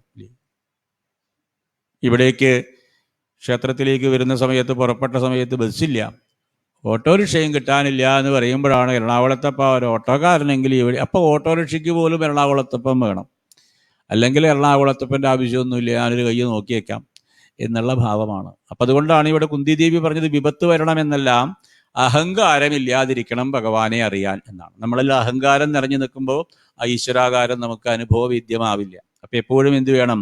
ആ വിനയം ഭഗവാനെ അറിയാനായിക്കൊണ്ട് നമ്മളിൽ ഉണ്ടാവണം. അങ്ങനെയുള്ള കുന്തിദേവിയെ ഭഗവാൻ നോക്കി പുഞ്ചിരിച്ചു. കാരണം കുന്തിദേവി തന്നെ തിരിച്ചറിഞ്ഞിരിക്കണു എന്ന്. അച്ഛൻ പെങ്ങള് എന്നുള്ളത് അധികം വെച്ച് ഒരു ഭക്തയായിട്ട് തീർന്നു എന്നാണ്. പിന്നീട് അവിടെ ഭീഷ്മപിതാമഹന്റെ ശരീരത്യാഗം കൂടി പ്രഥമസ്കന്ധത്തിലെ 9-ാമത്തെ അധ്യായത്തിലായിട്ട് പറയുന്നുണ്ട്. ഭീഷ്മപിതാമഹനെ കാണാനായിക്കൊണ്ട് ഭഗവാൻ നേരിട്ട് ചെന്നു. അതിന് ഒരു മാർഗമായിട്ട് യുധിഷ്ഠിരനെ കൂട്ടിക്കൊണ്ടുപോയി. യുധിഷ്ഠിരനുള്ള സംശയം തീർക്കാൻ ഭീഷ്മപിതാമഹന്റെ അടുത്തേക്ക് കൊണ്ടുപോവുകയാണ് എന്നും പറഞ്ഞുകൊണ്ടാണ്. പക്ഷെ ഭീഷ്മപിതാമഹന് മനസ്സിലായി, ആ ഭഗവാൻ തനിക്ക് ദർശനം, തൻ്റെ അവസാന സമയത്ത് ദർശനം തരാനായിക്കൊണ്ട് തൻ്റെ അടുത്തേക്ക് വന്നതാണ്. അങ്ങനെ അർജുനൻ അയച്ചതായിട്ടുള്ള അമ്പുകൾ കൊണ്ട് ശരശയ്യയിൽ കിടക്കുന്ന ഭീഷ്മപിതാമഹന്റെ അടുത്തേക്ക് ഭഗവാൻ എത്തി. അങ്ങനെ ഭഗവാനെ പുറത്തും അകത്തും കണ്ടുകൊണ്ട് ആ ഭീഷ്മപിതാമഹൻ തൻ്റെ ശരീരം ഉപേക്ഷിക്കുകയാണ്. സഹ അന്തശ്വാസ ഉപാരമ, തൻ്റെ ശ്വാസത്തെ അകത്ത് നിർത്തിക്കൊണ്ട് ആ ശരീരം ഉപേക്ഷിച്ചു എന്നാണ്. ശ്വാസം അകത്ത് നിൽക്കുന്ന സമയത്ത് ഈ പുറം ലോകവുമായിട്ട് ഇന്ദ്രിയങ്ങൾക്കുള്ളതായ കണക്ടിവിറ്റി കമ്മിയാണ്, ഈ പരിധിക്ക് അപ്പുറത്താണ് എന്നൊക്കെ നമ്മൾ പറയുന്നുണ്ടല്ലോ. ഈ മൊബൈലിലൊക്കെ ചിലപ്പോൾ അങ്ങനെ വരും, പരിധിക്കപ്പുറം. അപ്പം ഈ ഇന്ദ്രിയങ്ങളുടെ പരിധിക്കപ്പുറമായിട്ട് നിൽക്കുന്ന സമയത്ത് ഈ ലോകം നമുക്കില്ല, ഈശ്വരൻ്റെ സാന്നിധ്യം കൂടുതലായിട്ട് അറിയാനായിട്ട് സാധിക്കും. അങ്ങനെയാണ് ഭീഷ്മപിതാമഹൻ ഭഗവാനെ തൻ്റെ മനസ്സിൽ രാജസൂയ യജ്ഞത്തിൽ യുധിഷ്ഠിര മഹാരാജാവ് പാദം കഴിയിക്കുന്ന സമയത്ത് ഭഗവാൻ തൻ്റെ തന്നെ ആത്മസത്തയിൽ ലയിച്ചുകൊണ്ടിരിക്കുന്ന ഒരു ഭാവമുണ്ട്. ആ ഭാഗത്തെ കണ്ടുകൊണ്ട് ശരീരം ഉപേക്ഷിച്ചു എന്ന ഭാഗം വരെയാണ് നമ്മൾ ഇവിടെ പറഞ്ഞു നിർത്തുന്നത്. ഇനി ഉള്ള ഭാഗങ്ങൾ നമുക്ക് ആഹാരത്തിന് നിർത്തി, അത് ആഹാരം കഴിഞ്ഞതിന് ശേഷം 2:15 പാരായണത്തോട് ആരംഭിക്കും. ഇപ്പോൾ ഭഗവാന്റെ ഒരു അമൃതത്തിൻ്റെ ഒരു കീർത്തനം ചൊല്ലി നമുക്കത് സമർപ്പിക്കാം. സർവത്ര ഗോവിന്ദനാമ സങ്കീർത്തനം, ഗോവിന്ദ ഗോവിന്ദ. പിന്നീട് ഈ 2:15 മുതൽ പാരായണമുണ്ടായിരിക്കും. പ്രഭാഷണം ചായക്ക് കഴിഞ്ഞ് 4:15. അപ്പോൾ അതിൻ്റേതായ ലൈവ് ഇപ്പോൾ കണ്ടുകൊണ്ടിരിക്കുന്നതായിട്ടുള്ള യൂട്യൂബിലും FBയിലുമൊക്കെയുള്ള, ഫേസ്ബുക്കിലുമൊക്കെയുള്ള ആളുകൾ 4:15 ശേഷം അവർക്ക് വീണ്ടും ഈ പ്രഭാഷണം കേൾക്കാനായിട്ട് സാധിക്കും. 2 മണി മുതൽ 4 മണി വരെ ഈ പാരായണമായതുകൊണ്ട് ഈ സംപ്രേഷണമില്ല എന്ന് പ്രത്യേകം അറിയിക്കണം. കുഞ്ഞിച്ചീലം വിട്ടു പിച്ച വെച്ചു, കുഞ്ഞിക്കണ്ണൻ വന്നു മാമുണ്ണണേ, കുഞ്ഞിക്കിണ്ണം തന്നിൽ വെണ്ണ കൂട്ടി, കുഞ്ഞിയോരുള ഉരുട്ടിത്തരാം, കൃഷ്ണ ഹരേ ജയ കൃഷ്ണ ഹരേ കൃഷ്ണ ഹരേ ജയ കൃഷ്ണ ഹരേ കൃഷ്ണ ഹരേ ജയ കൃഷ്ണ ഹരേ കൃഷ്ണ ഹരേ ജയ കൃഷ്ണ ഹരേ കുണ്ടലം ഗണ്ഡത്തിൽ മിന്നിടുവാൻ കണ്ടമണികൾക്കു മാറ്റുകൂട്ടാൻ ഉണ്ണിക്കു പല്ലു മുളച്ചിടുവാൻ കണ്ണാ കനിഞ്ഞൊന്നു മാമുണ്ണണേ കൃഷ്ണ ഹരേ ജയ കൃഷ്ണ ഹരേ കൃഷ്ണ ഹരേ ജയ കൃഷ്ണ ഹരേ കൃഷ്ണ ഹരേ ജയ കൃഷ്ണ ഹരേ കൃഷ്ണ ഹരേ ജയ കൃഷ്ണ ഹരേ പപ്പടമുപ്പേരി ഇഞ്ചിത്തൈരും അപ്പവും മാങ്ങയും ശർക്കരയും അല്പവും പാത്രത്തിൽ വെച്ചിടാതെ അപ്പൂവിനെല്ലാം വിളമ്പിത്തരാം കൃഷ്ണ ഹരേ ജയ കൃഷ്ണ ഹരേ കൃഷ്ണ ഹരേ ജയ കൃഷ്ണ ഹരേ കൃഷ്ണ ഹരേ ജയ കൃഷ്ണ ഹരേ കൃഷ്ണ ഹരേ ജയ കൃഷ്ണ ഹരേ കണ്ണാ നിന്നാണ്ടു പിറന്നാടല്ലേ കണ്ണെഴുതിച്ചു ഞാൻ മാമു നൽകാം കണ്ണട ധാരാളം കയ്യിലേകാം തിണ്ണം വന്നുണ്ണണി കണ്ണനുണ്ണി കൃഷ്ണ ഹരേ ജയ കൃഷ്ണ ഹരേ കൃഷ്ണ ഹരേ ജയ കൃഷ്ണ ഹരേ കൃഷ്ണ ഹരേ ജയ കൃഷ്ണ ഹരേ കൃഷ്ണ ഹരേ ജയ കൃഷ്ണ ഹരേ ഭക്തിയോടെന്റെ അടുക്കളയിൽ ശക്തി പോലെല്ലാം വിളമ്പി വെച്ചു ഭക്തപ്രിയനെ വിളിച്ചു ഞാനും ഭുക്രിക്കു പ്രാർത്ഥിച്ചു താഴ്മയായി കൃഷ്ണ ഹരേ ജയ കൃഷ്ണ ഹരേ കൃഷ്ണ ഹരേ ജയ കൃഷ്ണ ഹരേ കൃഷ്ണ ഹരേ ജയ കൃഷ്ണ ഹരേ കൃഷ്ണ ഹരേ ജയ കൃഷ്ണ ഹരേ ചിഞ്ചീലം നാദം ഞാൻ കേട്ടിടുന്നു ഹന്തയൻ കണ്ണനണഞ്ഞിടുന്നു കൊഞ്ചിക്കുഴഞ്ഞെന്നെ നോക്കിടുന്നു തഞ്ചത്തിൽ കൈകളെ നീട്ടിടുന്നു കൃഷ്ണ ഹരേ ജയ കൃഷ്ണ ഹരേ കൃഷ്ണ ഹരേ ജയ കൃഷ്ണ ഹരേ കൃഷ്ണ ഹരേ ജയ കൃഷ്ണ ഹരേ കൃഷ്ണ ഹരേ ജയ കൃഷ്ണ പിഞ്ചുവലം കരം തന്നിലേകി അഞ്ചാതെ കുഞ്ഞിയൂരുള ഞാനും നന്ദജനൻ ഗുരുവായൂരപ്പൻ സന്തോഷത്തോടുണ്ടു വേഗം വേഗം കൃഷ്ണ ഹരേ ജയ കൃഷ്ണ ഹരേ കൃഷ്ണ ഹരേ ജയ കൃഷ്ണ ഹരേ കൃഷ്ണ ഹരേ ജയ കൃഷ്ണ ഹരേ കൃഷ്ണ ഹരേ ജയ കൃഷ്ണ ഹരേ ബ്രഹ്മാണ്ടമെല്ലാം പൂജിച്ചതിപ്പോൾ ബ്രഹ്മശിവാദികൾ തുഷ്ടി പൂണ്ടു അംബോജനേത്രനും സമ്പൂർണനായി സന്തോഷത്തോടൊന്നു നൃത്തം വെച്ചു.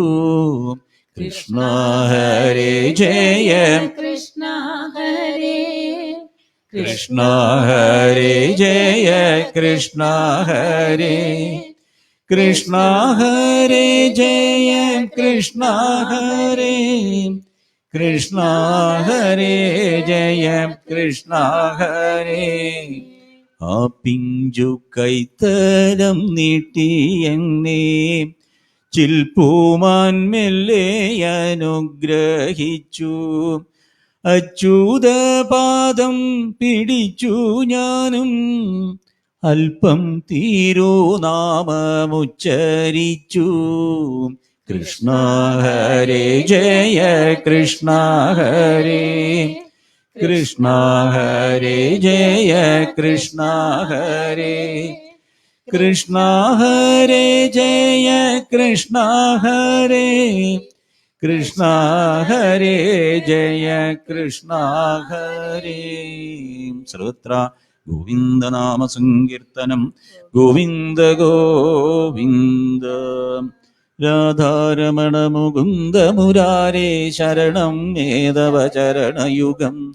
പവനപുരേശ രാധാകൃഷ്ണ ശരണം മേധവ ചരണയുഗം.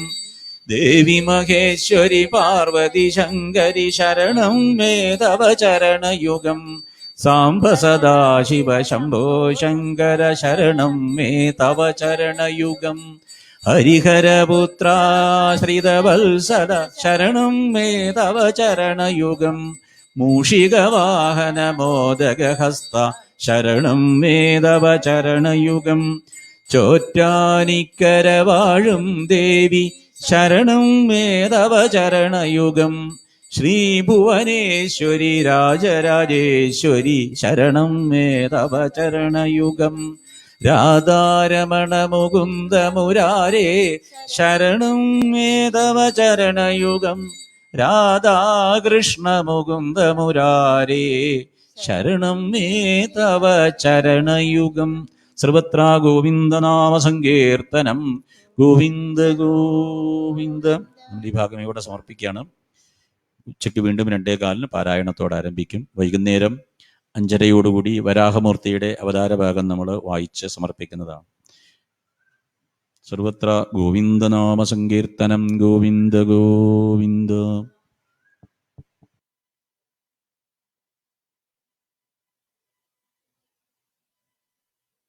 രാമകൃഷ്ണ ഗോവിന്ദ നാരായണ